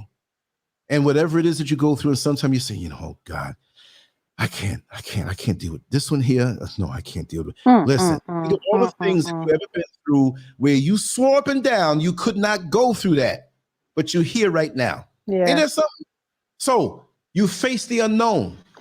Don't fret about it because it's going to be one path. It's not going to be, see, when we worry about things that's out of control, show concern, go to sleep, get your good meal. You need to rub one off and go to sleep. Fine. But we sometimes worry, it's going to be this. Oh, it might be that. It's not going to be all things. When you look back, it's going to be one journey through that challenge, because I don't like to say problems. And you say, okay, you gradually go through things. Some of us have stuff thrown at us early, and then life leaves us alone. Sometimes we have life, all our life, and toward the end is all of this stuff, and some is sprinkled throughout. But it's going to be X amount of time. I'm willing to bet we don't think we're going to live to 1,000 years right now, right? Cool. Even if it was, it's going to come to a transition point. And then what we go through now is getting us ready for the next thing. That's what I know about. If you look at nature, nature's the biggest teacher. You don't have to be a college professor. You don't have to have 10 master's degrees. The distraction is to keep you out of nature. Go out in nature and sit down and really let things hit you. I would go to one chair. There are anthill, not the big ass anthills they have, but little tiny anthills, especially back in Orlando, in a lawn chair, and lay face down and watch the ants. Leave my cell phone. Don't do nothing else. Let the ants, and you see how they work in unity. And you see how things are. They fight. They have their natural enemies. And if each one does what they're supposed to do and stay connected to nature, everything lives. There's only caught slipping off and falling off from that connectedness to that voice inside of you. You can call it what you want. But like today, when I woke up, it directed me. That voice directed me on, because I was going to come out and just come slam dunk a lot of content. It said, lay down for another hour. And this is what you're going to do. You're going to do this on a certain time, which happens to be now. Right. Whatever have you. You need to go and so. Now, I don't know where it's guiding me. At the end of the day, if it's something worthy of recording, and I said, man, I'm just telling you now, I'm guided to leave, go and flow to a certain area, and I will. Right. Think things, and something else is going to come to me. I know that. So I'm going to heed that voice. It wasn't a voice I heard. It was like a thought, but it was it had a little extra on it that it's like, I'm not thinking this, you know, and it was in the still moment, which was near noon. I was laying in the bed still. While I was anxious, I learned to say, okay, basically, sit your ass down. Don't start Exactly. Just do what I say. You're going to be all right. You have righteous parents that you learn to trust, right? And they tell you something, and you're young, you want to do something else, and you go outside and get your knee all scraped up or whatever, and they don't say, see? But then you say to yourself, if I only stayed inside. Now, they don't have the magic powers like that, but that's how you build trust with your people, with your children, whatever. And as you get older, they get older and you guide them right. They get older and want to do some bigger things. And you're like, listen, you need to stay. You go to that nightclub with your friends? I'm telling you, not to be like keeping you from doing things all the time. Not that type of thing. They let you do. They raise you a certain way. But then you get to a point where, you know, they tell you something, you don't listen, and you realize. Exactly. Might have got grazed. Oh my God, if I didn't go. Especially when they're connected, or a friend who's connected, or that lady next door sitting on the rocking chair who doesn't talk to you as much. They love you, they watch you grow up, but they'll come down and say, listen, it's in my heart. It may not come true, but this time here, you need, you know, Mrs. Scurv has that thing. Because see, I'm wild, right? I don't mean to be wild. But especially back in Orlando, because I'm inside a lot right now. In Orlando, I come in from work, drive 11 hours. And if we didn't have the second little gig that she did, it was free. It was at night, because I had Friday, Saturday, and Sunday off. So Thursday night, it could be 2 a.m. Everybody go downtown to the club. I wasn't into the club thing, but I know in my trunk, I had cameras and everything charged up. And I'm like, I'm going to come down here and get some footage. Or there'll be a passenger who I know, like, yo, Lance, meet me back down here, man. We're going to go do some videotaping. So I come down and do it. Or I might get a call as I hit the base and drop off the bus and I'm ready to punch out. Hello? I know who it is because I'm watching the name. You need to come home. So everything all right? Huh? No, everything's all right. Just, you know, I know probably what you want to do tonight, but and it's not like every time. It might be like once every 25 times. And there's no list that she checks off like this is the 25th time. So right. Maybe 75 times I do what I want to do. She always knows that if you want to come, I'm not doing nothing I should be doing. You can always, but my energy levels at night is off the chain in the daytime, 24 hours. So now I'm free. Most of the other bus drivers, man, I can't go home and get that Hennessy, man, go watch a little porn and doze off. I'm like, where you going, man?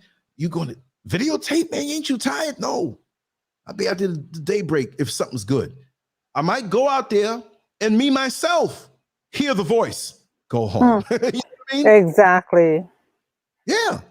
There was a time I was down there videotaping.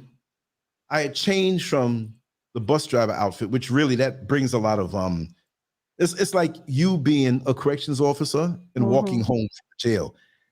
You in a uniform, Draw and attention. they may have some family members locked up, and the CO upstate did something bad, then they may throw a rock at you or something like that. Same thing with bus drivers. I know bus drivers are assholes. Now I might be cool and they don't know me. They want to pick a fight. But I remember one night I was down there and I put regular clothes on, and it was so busy down there. And I had to park like 5 blocks up from the hub, which you're never going to get into the hub of where things are. But I had to park 5 blocks up and around some corner, and I could walk through this parking lot. So I had my monopod and I had the camera on the end of it. I don't want to bring no tripod. I was going to walk around and get stuff. You know what I mean? Hold the camera time so it's not seen. But I noticed it was like getting to be like, it was like 3 o'clock. The clubs close at 2, but people hang around.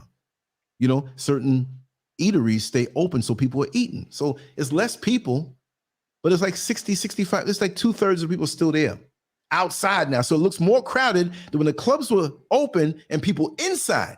So it's like a party outside. Right. I said, look around, just keep your eyes open. You know, and I didn't get no footage that night. I was like, oh man, but that happens. So I was like thinking like, okay, let me start walking toward the car. And I did. But I saw this dude in the doorway, you know, this abandoned building, which there weren't too many of those down there. And he's standing there. And he made some noise. Cuckoo! I said, oh shit. What's up? I got to walk to the building. And there's another dude standing on the block. And the other guy in the doorway, I used my peripheral. He was waving him over. So I said, oh, that's not good. I'm bigger than these guys, but I don't know how many of these guys are. So I ducked around the corner. And immediately ducking around the corner, I ran. I don't know if these guys, look, a midget can stab me to death. Right. So I'm not dumb now. I'm not no punk. If I'm cornered, I'm going to fight you. I don't care if you got a machine gun, I'm going to try. So I ran a little bit and ducked in around the corner of the next block, and I can still go up that other block to get through the parking lot to get to my car. It was a little street, and I ducked through this parking lot. So it wasn't like I was paying to park. But when I looked around, the dudes were looking, it was like 6 of them. What? And I couldn't hear what they were saying. They started running down the block. Now there's a chance that maybe they were running from somebody, like, go, we got drugs, there's a cop coming. I don't know what it was. Right. So I didn't run across the street where they can see me running. I ran back the other way to go a block further. And before I got that way, they turned the corner because they saw me. Oh, so y'all coming after me. Oh, wow. Now I sized them up. Of course, they were younger than me. Every year that goes by, chances are most people are younger than me, right? But I'm thinking they got something because I don't look like an easy target. If it was just hands on hands, I'm not saying I'm Superman, but I could have got all 6 of them. Fighting dirty. Because people think they fight dirty, but I'll do it to you. I'll rip your eyeballs out. I ain't no faggot. I don't suck nobody's dick, but I'll bite your nuts off. For me to be survive, and you in shock, like, oh, he bit my nuts off. And I'll be like,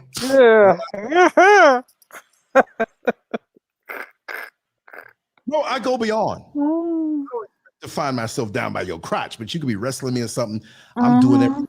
So I'm running the other way. I made a left and came back up, and I'm getting tired because I ain't in no shape.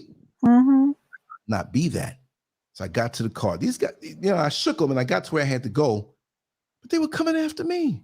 But for what? I had the camera in my hand. Oh. And I had some khaki pants on, and I kept pulling out other things, batteries, attachments. Oh, you had on one of those Dockers all-purpose pants. I wanted to go light. Yeah, I had the little khaki pants. I had like a pair of the beige ones, the green ones, black ones. I had the black ones when I used to be in the academy, and we used to have to keep, bullets and different things inside, we can reach. Put it back. There's a name for those pants that I can't remember. I keep forgetting too. It's a specific name for that when you go in the Army Navy. That's for that, right? I've been out of the Navy so long, I probably can't shoot good no more. I got to start practicing. But I already knew it though. I thought that they were running from something. When I turned the other corner, I said, okay, and they sort of they pointed, and they started getting up even more. They were gaining on me, no doubt. They weren't like close, but I had to get the key out and open up the car, put it in, and back out. God. Yeah. I was thinking like, let me get in the car and just lay down because I had tinted windows. There's a bunch of cars over there. I said, no, they probably would figure him in the car. They could have had a gun. I don't know. I know I was a target. You know, like in America, we know that people don't pay it no matter when you have a camera in your hand or like they see some professional equipment. This could be the news. It could be a hobbyist. And we're not like that in America. But over here, you whip out a camera and you just have it in your hand. Some people stop and look at you while you walk down the block. Like, what the heck? You know, that's the way it is over here. You know, maybe because, you know I'm not. When there are people, and I'm not saying it's not my people, but when Ghanaians whip out, they don't pay it no mind like that. But me, shoot. Especially because, like, if I was in a tourist area, it wouldn't be so bad. Obvious, right. I'm where people live, the real people live. So it's like, first of all, what is he doing here? You know what I mean? That's a natural thing. If you in the hood and some hood kind of guy walks around and he's got a little camera in his hand or whatever. But now, if you in a hood and some white man comes out and he's dressed a certain way and jewelry, like reasonable jewelry on, a little ring, a little watch, and the hell he here with a camera for? Exactly. Wow. Yeah, Libby Lou. I think like that now because I'm older. I'm not Superman. I used to think I was 40 something, 35 years ago. And we all go through that when we're in a good shape and whatnot.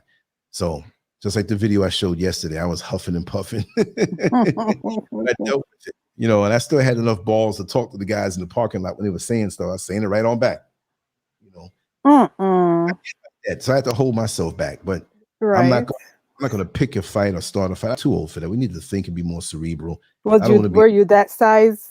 Like in the video when this happened to you? Yeah. Okay. I was heavy. I was physically heavier because I'll say this. I look at the wedding pictures. I put on a lot of weight. Down through the years. Right now I'm probably 240, 235, 230. I don't know. I gotta weigh myself, but I know I'm not like. I know when I get below 220, like my whole face changes. Right. I got that 14 when I had malaria, and my face was sucked in. 240 to 214 in 5 days, 6 days. But that was sickness. And so I was still like, whoa, I was weak, but I was like, whoa, look at me, right? But I know I like what I see, but not how I feel. No, right? I know. Oh my God. I was sick, but I was thinking like, just like hold my weight here. I know. I ate it back on, but then your as fluids. As soon as you started drinking enough fluids and whatever, that was it. But that's reality. No, I don't fight like dirty, but if I know or if I'm outnumbered, that's dirty enough. Like if it's 6 guys, I don't know what's in your pocket. Then you're telling me that, like, that you're going to overpower me, because they should have had a little apprehension, not just because of size. You got to know, like when we size people up, we know, like, and look, men size each other up, not when they're friendly and put down the swords. When you're in the street, it's not hostile, but you're talking to me like, okay, what if this person lost his mind and threw a punch? I'm standing in a way where you're not going to get to me. I'm blading off a certain way where I can get you just as fast as you get me if I don't know you, because you could be coming near me smiling and going to do something to me. Women do it. Women look at each other and look at them shoes she got on. Not that you're like you're venomous, but you size each other up. Like if some, let's just say you got your man and you get a little bit of insecurity. He's a good looking man, and you don't want no women trying to take him away. He's not going to leave you, but you don't be bothered with that. And some 79-year-old granny type walks up and, oh, you're a handsome young man, and oh, you remind me of my deceased husband. You ain't thinking about that. But there's some chick 24 years old with a tight skirt and she not even like being open about, like, oh, your husband, your man, he's a nice looking guy, and walks away. Why you say that?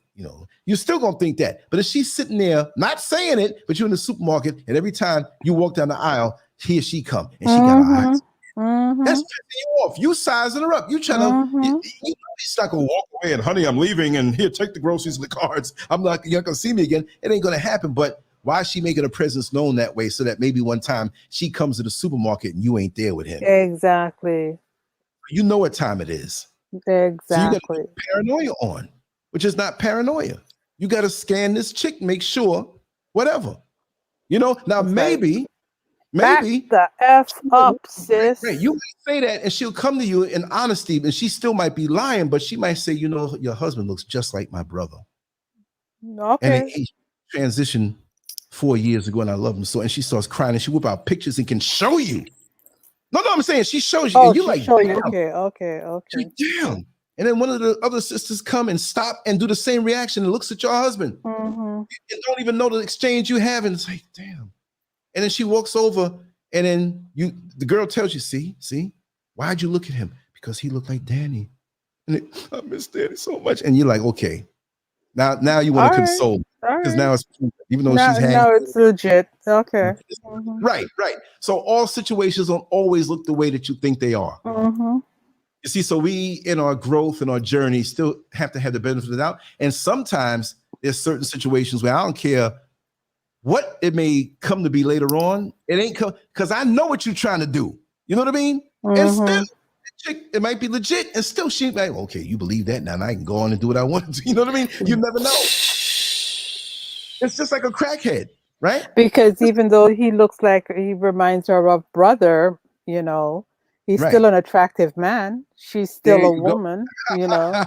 Right. You know, it's like a crackhead, right? A crackhead will steal from you, steal something out your house. You might be gone and left something in the backyard, and you know he does yard work for you, whatnot. And he goes back there innocently looking for you. Maybe he doesn't steal from everybody, and then he takes something from your backyard, and then you're like, 2 days later, you see him, and he sees you and plays the game. You need me to do anything for you, whatever in the yard, whatever. Like, listen, you know, I had a little something, and it's gone.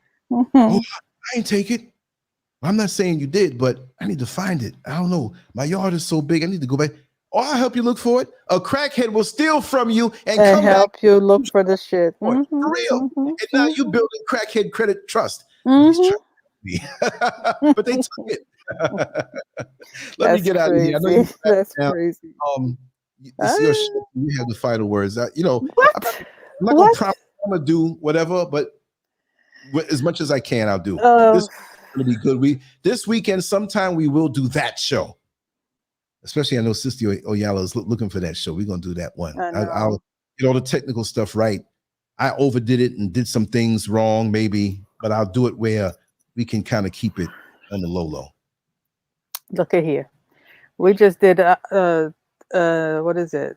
An hour and 47 minutes. Mm-hmm. What did I say in an hour and 47 minutes? Tell me. Mm-hmm. Because I ran around so much. Mm-hmm. Yeah, but they're liking it too. Like you want to talk and say things. Hey, listen, I was fine because guess what? You said something, you know, coming towards the end where I hope nobody ever, you know, takes this video and cut up anything and, you know, soundbite you. Not something. Because that one was classic. And I mean, it can be very easily separated, isolated. I know. Bill O'Reilly on TV trying to paint me like a nut on Fox News, right? This man says, you know, people love him, but I don't even know why. He did this in his younger years. He sucked the in his younger years. Well, he has a penchant for oral sex, we know, but the fighting thing, you know. Not that one. Not that one. I mean, I was just like, oh my God. Because you know, like when I talked about the LGBT community, they had that young guy who made a 4-hour video for something I said. Mm-hmm. Yeah. I mean, he was clout chasing. I'm not saying I'm that kind of person who can give you clout if you try me. I'm not. We're here in the little corner of cyberspace, enjoying the heck out of our time. Yeah. I know how to promote. I don't spend my time. Hey, check this out, and dropping links and check this out. I gotta get more hits. No, I throw it out there. Sometimes I forget to even promote it. Right. It's here. You'll find it. If you like it, you'll come back. If you don't, it's okay. There's so many billions of people in the world. I'm not trying to get everybody in the world. I'm not trying to get everybody. If you we like just want 1,000 strong. We want more exclusive. 1 million, but we will take 1,000 real, honest to goodness in our corner, got our backs, subscribers. Share the stuff, that leave comments and participate. Doesn't have to be every day all the time. You might come around to the show, or you might like after 2 weeks, like scroll through what's been put out. Okay, let me check this out. Maybe you'll never make it to a live, but you comment or just share something, whatever. I didn't even know that you're there. Right.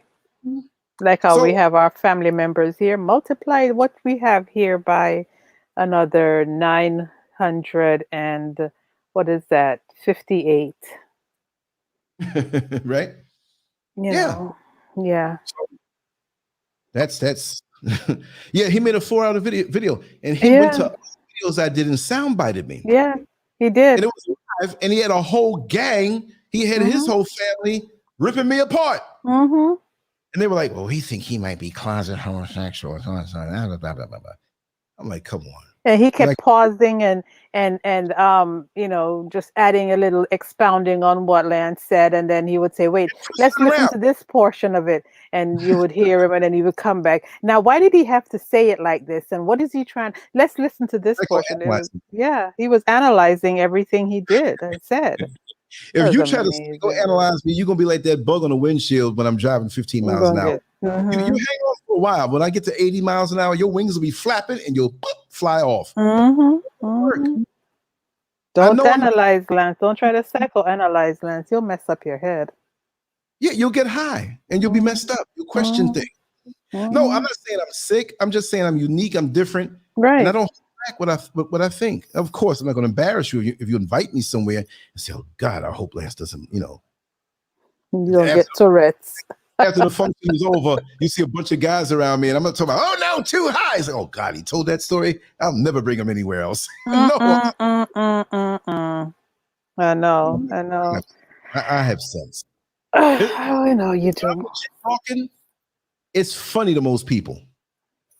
Like when I go on other shows, if the show is really like, you know, and they talk to me ahead of time, like, Lance, we know that you can kind of, you know, we can't show all of your artwork because of the nature of this show and so on. So I say, listen, you don't have to ask me to tone it down. I understand how far to go. I said, you know, trust me. Never had me back on the show if I mess up, you know. Right. And I know that they got their finger on the button, like, we're going to cut this show if he messes up. Right. And then I go into something on a spiritual level, psychoanalyze righteously something and take him on a trip that way. I can put other stuff down. Right. I can talk a different thing and I say, oh my God, are you available tomorrow? Can we do this again? And like, I'm the guy that you thought might go off. I know what I'm doing. No, we know. I just let it's only on your site that you go ballistics and put up pictures that, you know, shock the shit out of people. Yeah, I'm gonna do that again when I do that show. Super hard. I still have it up on my computer. Oh my God. Yeah, it's still right there. With 4,500 or 4,600 around in their YouTube videos. If they catch wind that I did that video, which is not going to be on YouTube, half of them going to run off. I know. Videos, where they go? Even the videos will get scared. We don't really associate with that. I got to keep with a passcode and, you know. Oh, God. That is terrible. That is absolutely terrible. Terrible. But anyways, does this need a wrap down? But, you know, it needs a... Yeah, go ahead. No, I mean, I'm just saying what I kind of said earlier. You know, it's good that basically she's maturing. And I'm not saying that there's anything wrong with, you know, explicit music. There's absolutely nothing wrong with it. And if there's a point where she's a rapper or whatever. Right, you know. Do what you Yeah, right. Okay, you know.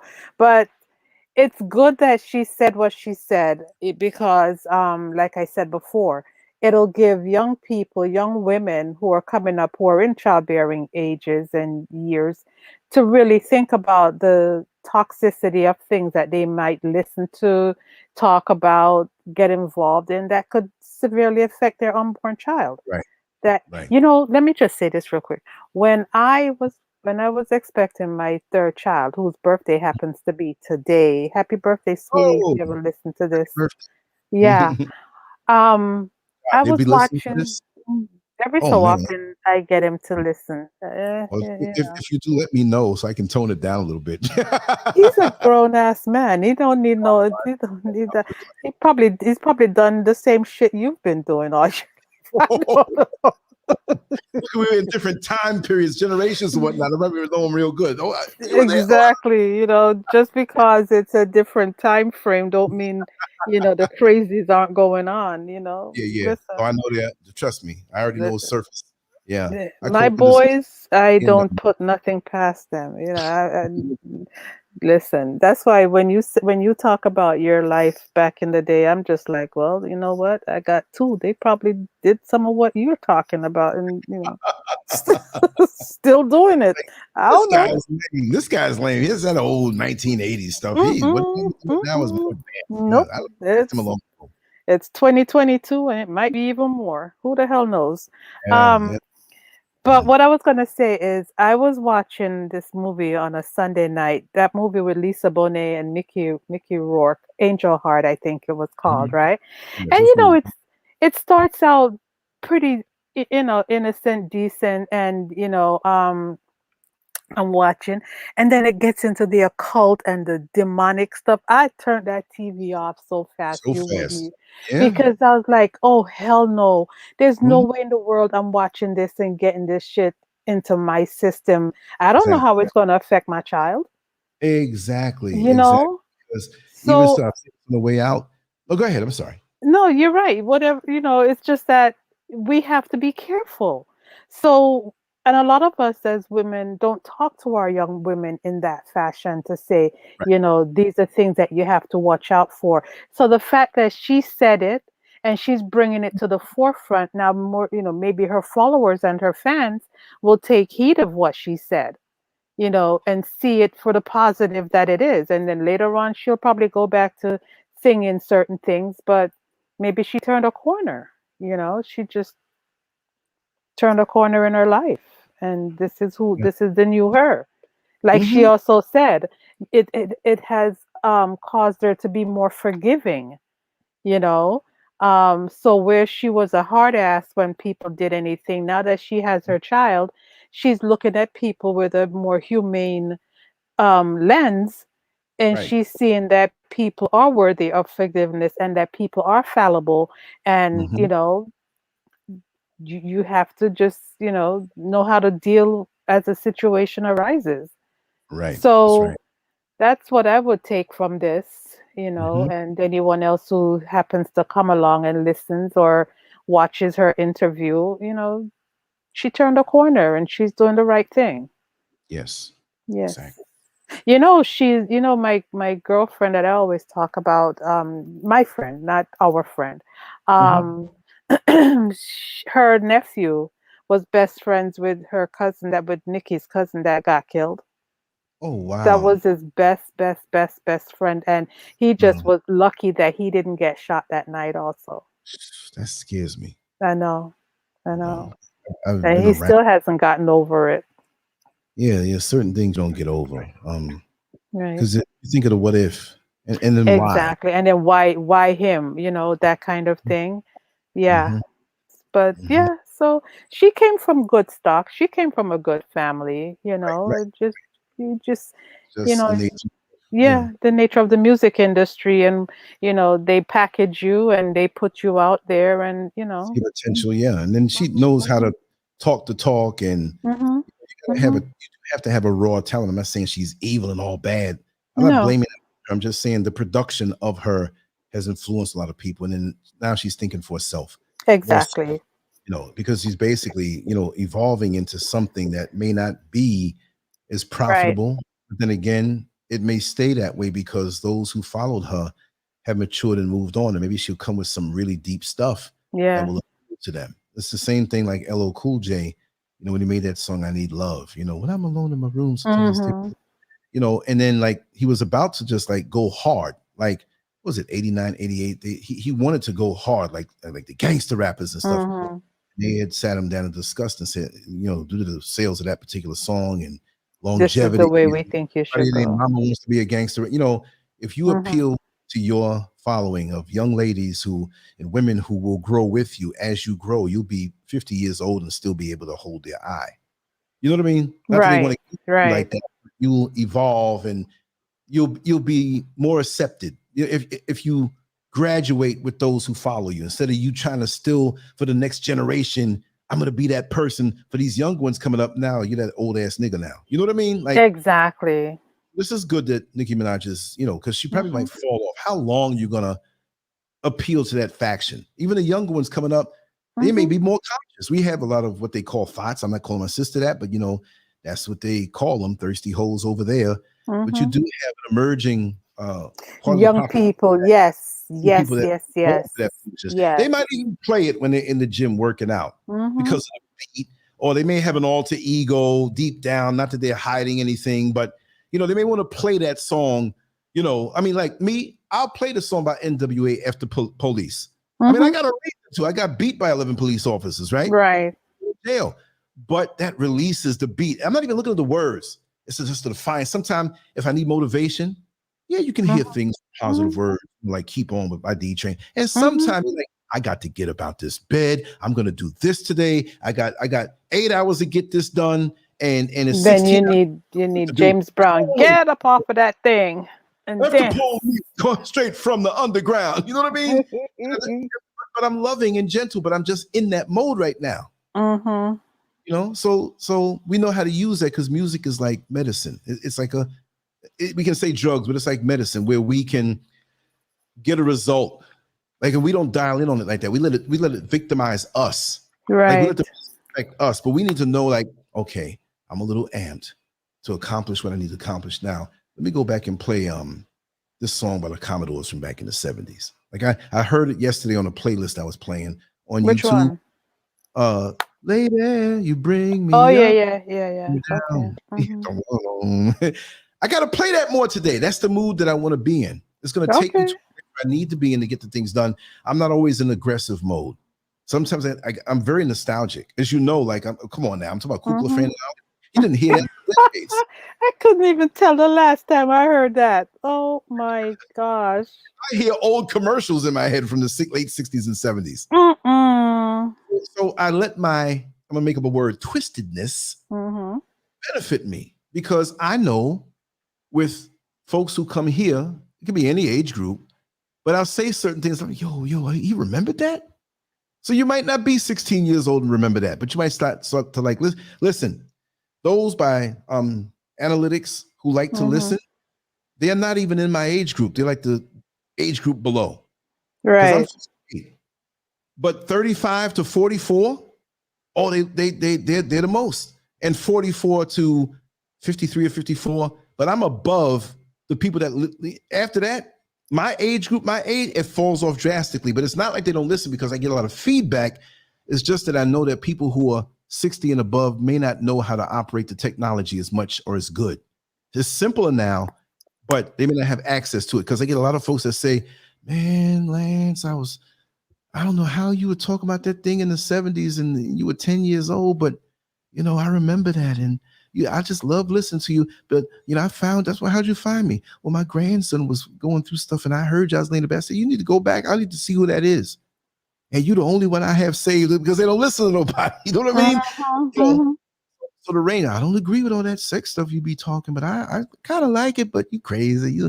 I know you're safe. I mean, I get a lot of older people. Yeah. That reach out.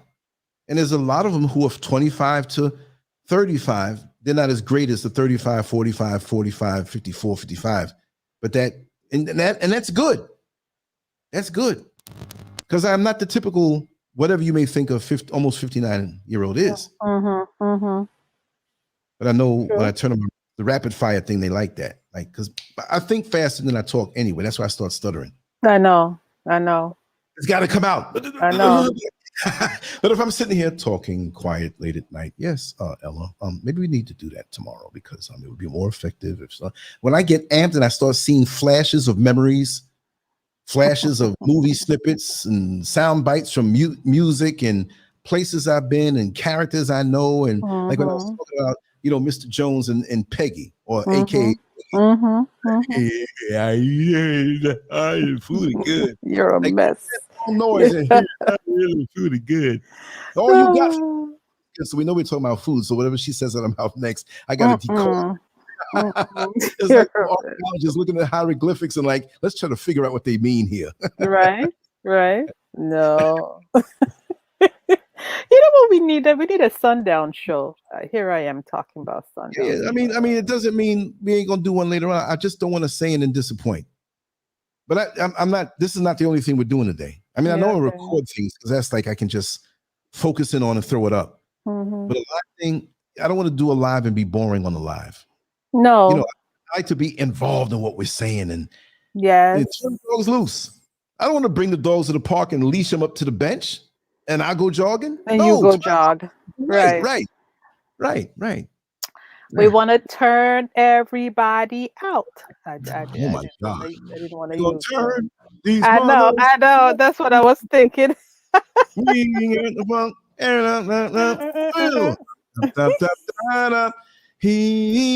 bugging out. You're bugging out. I'm not gonna let you turn another corner. It's already 12:05. I know. So 30 is always 30 minutes more. I know. You know. Oh well, this was a beautiful Friday. You know, and that's an episode of the Butt Behind Naked podcast because I got my little sandals on and my towel. I just got out the shower before the show, and I'm good. You're a mess. I guess we just had to know.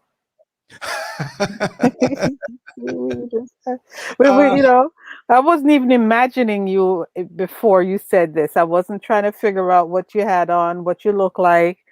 Now I'm sitting here looking at you sitting on a towel with your bare backside. You know. All right. You think I'm lying? Wait, hold on. Wait, do it again. Oh my goodness. I am. See, I got a towel right here, for real. But that's I aim up. I can't have it aimed down too much. See? Oh my God. I ain't showing that I shouldn't show, but it's the top of my no, body. You're not. I see the top of your body. Oh, you see, you're a good man, Charlie Brown. Just hope the camera don't fall. If it fell, I would have been in trouble. Oh, okay, you sure would. Oh my God. Anyways, down to Love Town. Like the old song. Remember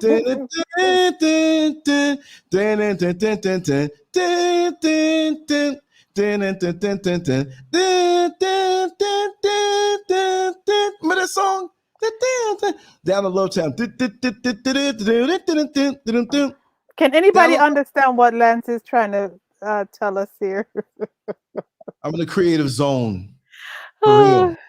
Down to Love Town. I can't say. Maybe if I actually heard the real song, I would know exactly what you're trying to sing. I play it on YouTube, but I'll give you the link, or maybe I'll find Give me the link. Yeah, send the link so we all can say, oh yeah, I know that song. Of course you all do. Yeah, of course we do. You know. Search it right now. See, I love the secondary songs. You know, I love Town. All you can do is like, by the originals. Okay, yeah. Now I gotta not let it get caught. Okay, right. Hi, Cheeky Piggy. Finally made it to a live. Okay, let me see. Let me share this link. Because I'm gonna play this as soon as the show is over. Right. You know, we do have it on the site, but we have it on other platforms that may try to come after me if I play it. Yeah, right. Yeah, Cheeky Piggy. Say it again, Piggy. What you saying? No, Cheeky Piggy said they finally made it to a live. I don't know. I don't think a guy would call himself Cheeky Piggy, so that must be a lady.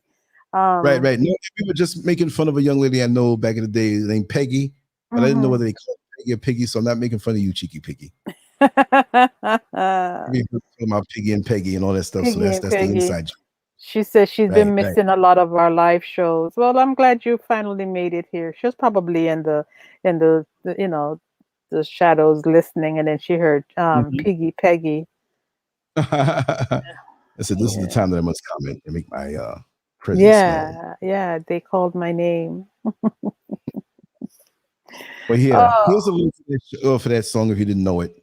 It's the kind of song that you don't think about, but when you hear, I remember that song. I remember that song. Down in Love. Yes. And that year? channel, 1976, I was 13 years old then. But I'm saying that Perfection version, I don't know the guy, but he does long versions of some classic songs, and his mixes are not like, you ever hear, and I got to go after this, but you ever hear like a remix song like on YouTube? You're like, man, they done messed this song up. It don't even appeal to me. When he mixes, he don't really add stuff. He just makes it repetitive, certain parts that you want to hear over and over again. Right. You know. Right. And that channel, subscribe to that channel. That's a good channel. I like that channel. I don't know the guy. I'm just saying it just on the real. I think I did subscribe to him on the strength of your recommendation. Well, actually, it's a DJ Disco Cat, but he says like every song is like perfection. He made the song better by chopping it up and adding things in. So he says perfection because PURR is like a cat, so that's why they call him Disco Cat. So yeah, he's got 719,000 subscribers because he does that with the music, and I know he's not making any profit for other people's songs, so that's what it is. Yeah. But yeah, play that song, and you'll know it. Most of you will know it. And if you're younger, you probably have folks that played it. You're like, oh, I know that song. I heard my mama play it. I heard my grandmama play it. 1976. Yeah, they could very well say grandma.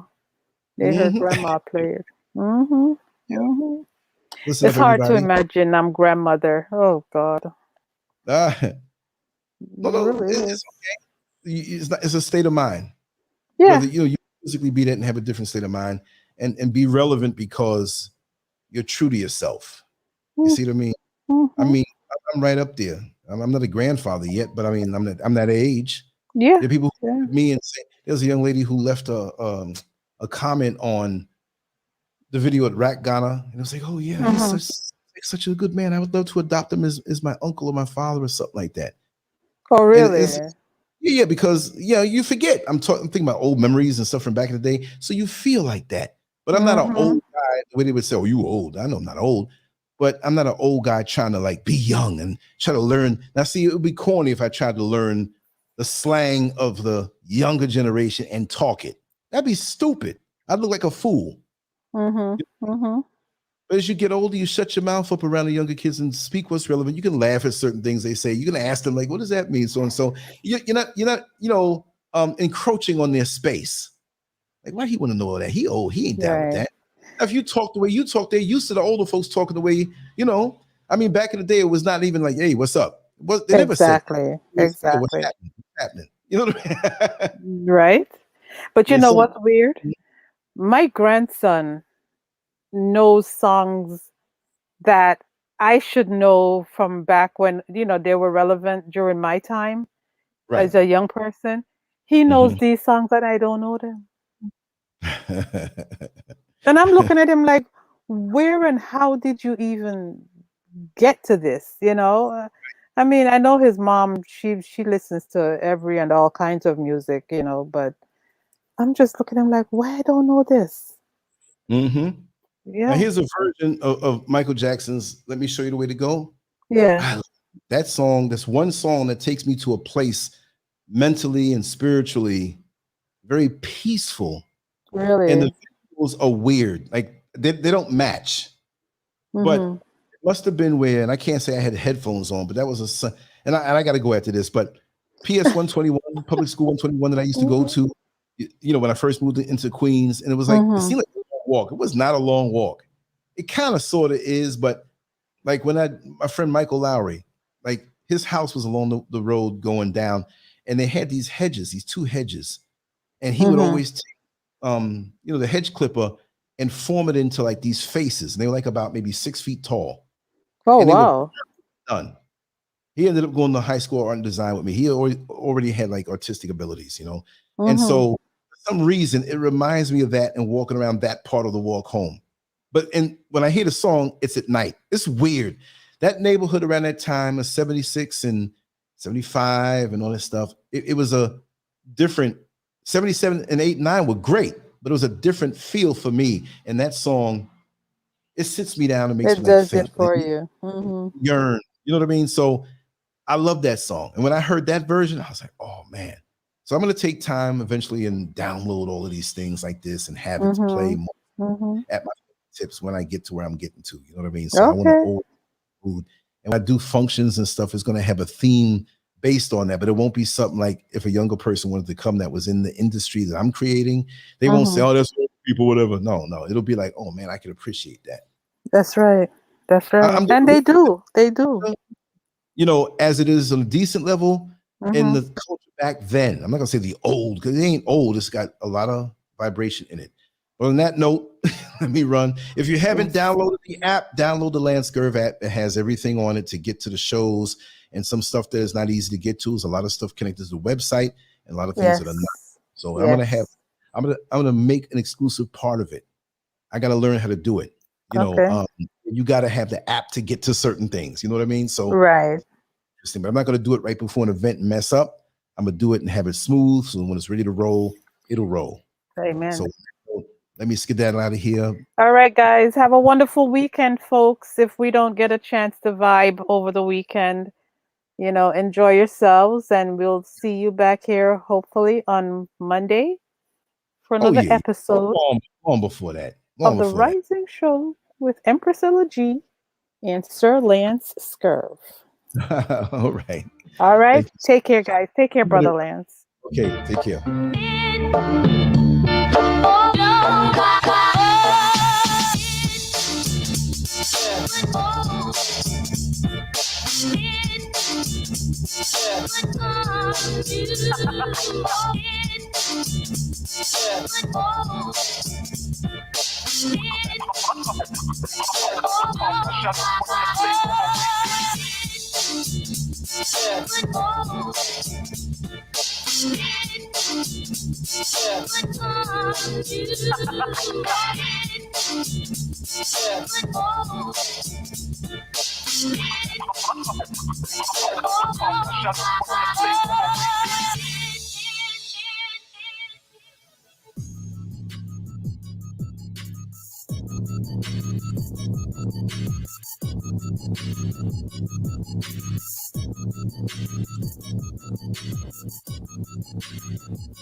I'm asking you, New York, to let me make New York a college. If we can clean up our community in New York, then we can do it all over America. I'm going to ask the aid of all of the leaders, preachers, imams, congressmen. Why? Because if you accept to discipline yourself and to, as of tonight, to make a commitment to clean yourself up just a degree tomorrow than what you are tonight. We, your brothers, are not doing anything that you can't do, and do even better than we are doing it. We are before you to show you what can be done when black men, in the name of God, decide that we want to make a change in our lives. We were drug pushers. We were drug users. We were pimps and hustlers. Many of us accepted Islam in prison. We were murderers and lowlifes. And some of us were college men and musicians and of a higher caliber. The Honorable Elijah Muhammad was able to inspire us to put the heroin down, to put the pipe down, to put the reefer down, to put the bottle down, to put the cigarette down, to put the pork down, and clean up our lives. For what purpose? So we can walk around and say, you know, I'm holy.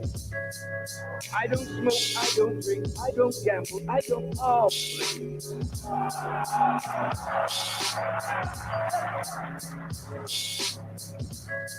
We don't smoke because that's suicide. It's slow death. Death is the enemy of life, and it will overtake every human being. But why rush it? See, when you're hopeless, you don't get, well, I'm gonna die anyway. You're telling the truth, you are gonna die anyway. But why end it like this? Go out in a cloud of smoke. I fucked myself to death.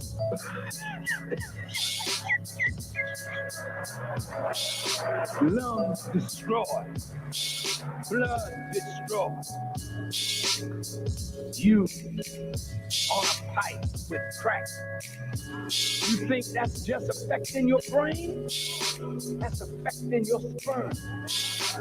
So when you go out and produce a baby, the baby is affected by what you do. So the sins of the father are visited on the children. The children are innocent, but because we are destroying ourselves, we are also destroying our future. I didn't come here tonight to change your religion. If you're Christian and you're happy, that's fine with me. If you're Hebrew and you're happy, that's fine with me. If you're Muslim and you're happy, that's fine with me. If you don't have no religion and don't want one, that's fine with me. But as black men, we have to change our behavior and become real men.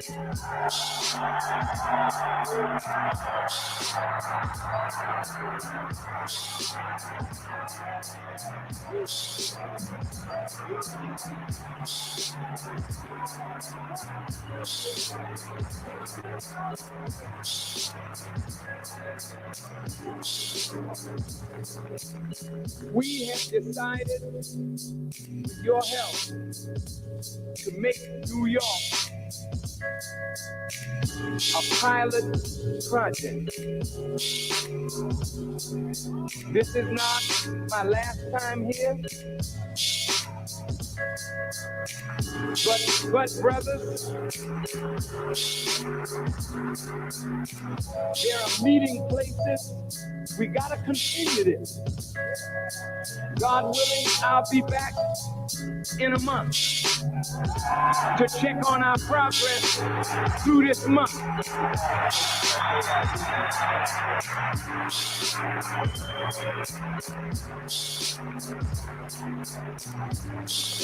Are you serious? Don't leave, brothers. Don't leave. We're almost finished. But don't leave yet.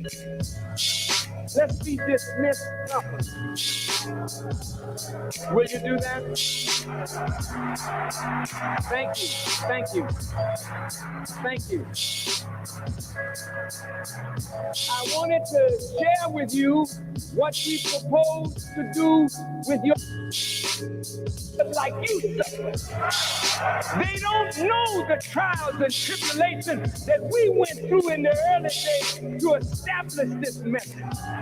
But because of you, they're here today. And I teach all of them to honor and respect you wherever they see you.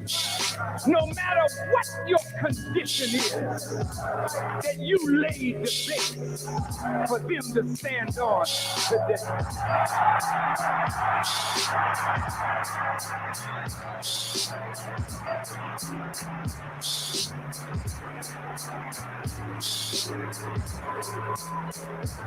When the Honorable Elijah Muhammad departed from us, the nation took on a change.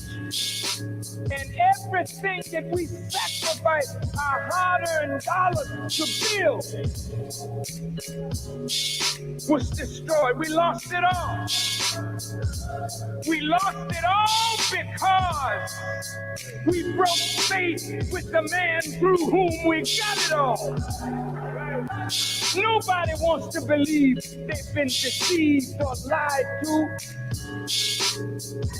But to tell people that Elijah Muhammad deceived us, lied to us, tricked us, made many who loved him to turn cold.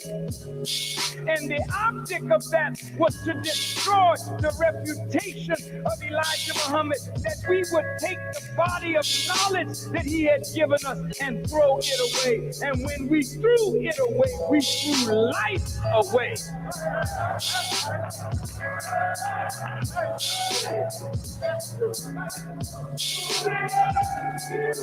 So 3 years I labored and suffered mentally to see this nation that we built turned upside down. I was poor and raggedy. I had no money, nothing. People thought I was a millionaire. The liars said I had ripped them off. But God is my witness. I have never taken as much as a dime or as little as a penny. For the 20 years that I worked as a student of the Honorable Elijah Muhammad, I never asked my leader to give me a dime. He gave me a field to work, and he gave me knowledge, and I said I'll work that field until my change comes. I want you to listen. When Elijah Muhammad became a hated man, I, as his spokesperson, was hated because I brought many of you to the Honorable Elijah Muhammad.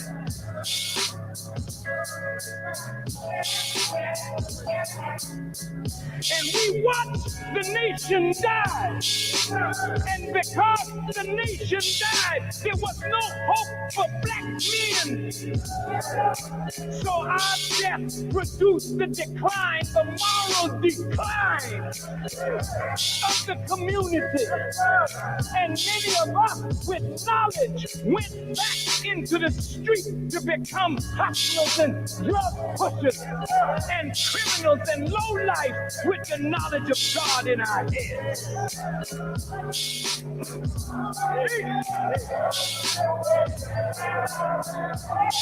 But there would come a time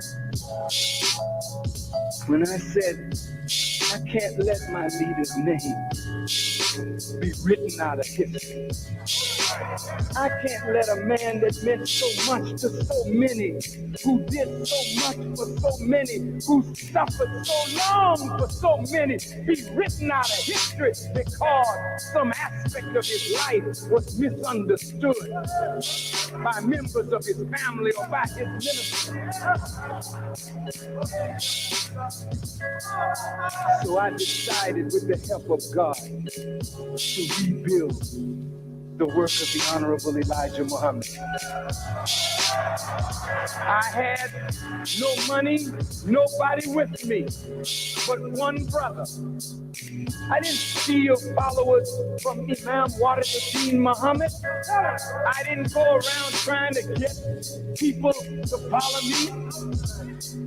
I decided I would stop, and whosoever will, let him come. And I began to work. There was no man. The field was there, but there was no man. And I said, well, God, here am I. Send me, I'll go. I don't mind dying, but I gotta see the black man live again.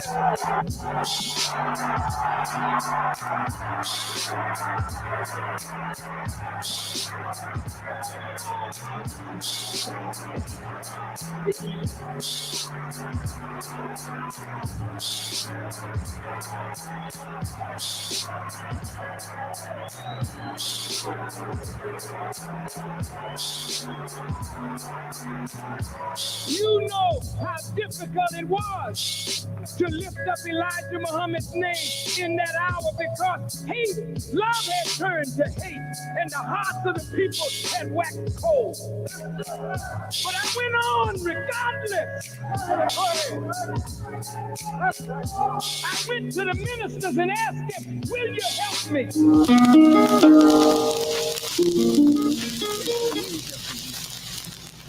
Why are we called Negroes? Why are we deaf, dumb, and blind? Why is everybody making progress, yet we seem to be lagging so far behind? Why are we mistreated? Why are we in this condition? Stripped of our name, our language, our culture, our God, and our religion. Here in America, all of our religious training has been gotten by the preacher. He has told us of a heaven way up in the sky that we can't enjoy now, but rather after we die. But all of the years that we're living, for us is nothing but hell, pain, torture, and misgiving. Yet the Bible speaks of a heaven filled with material luxury, which the white man and the preacher has right here, so we see. So, my friend, take it for what it's worth. Your heaven and your hell is right here on this earth. So let's check back into history, which rewards all research and tells us plainly that before the white man gained entry to the East, he was living in the caves of Europe, a ravenous beast, eating juniper roots and eating flesh raw, till God sent Moses to civilize him and teach him the law. Then, following Marco Polo, an explorer, he gained entry into Asia and Africa, From China, he took silk and gunpowder. From India, he took jute, manganese, and rubber. He raped Africa of her diamonds and her gold. From the Mideast, he took barrels of oil untold, raping, robbing, and murdering everything in his path. The whole black world has tasted of the white man's wrath. So, my friend, it's not hard to tell. A white man's heaven is a black man's hell.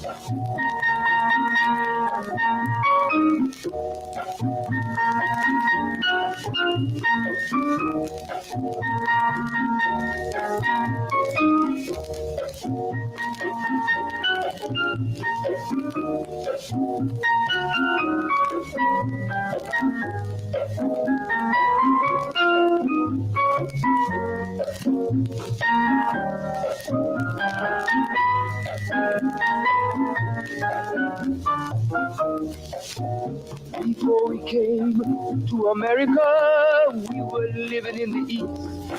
By the Nile River, we were living in luxury, enjoying freedom, justice, and equality. We wore silken robes, slippers of gold. We were the wealthiest and the wisest people, I'm told. Now we are the poorest of the poor. Nobody wants us at their door. So, my friend, it's easy to tell. White man heaven, black man hell.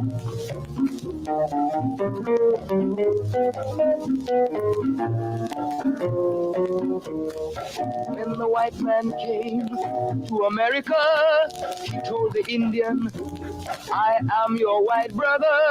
He said, red man, I'll treat you the best. Yet and still he pushed the Indian further west with his white woman and fire water. Tricks and lies, he stole America. The original owner of this nation is cooped up on a reservation. So, my friend, it's easy to tell. White man heaven, black man hell.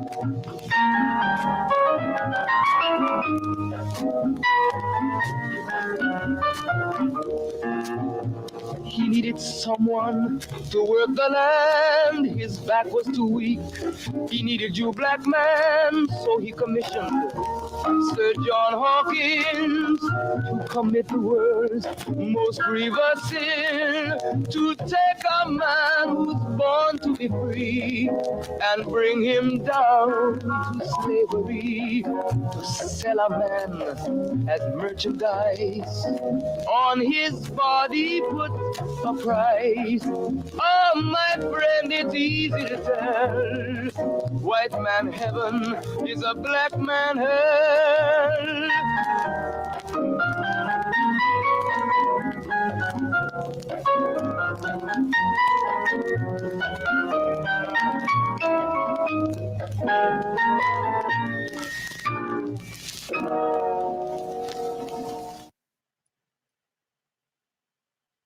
Little bastard tried to come in here with that porn shit on the last minute. You see how I blocked him? Mm-hmm.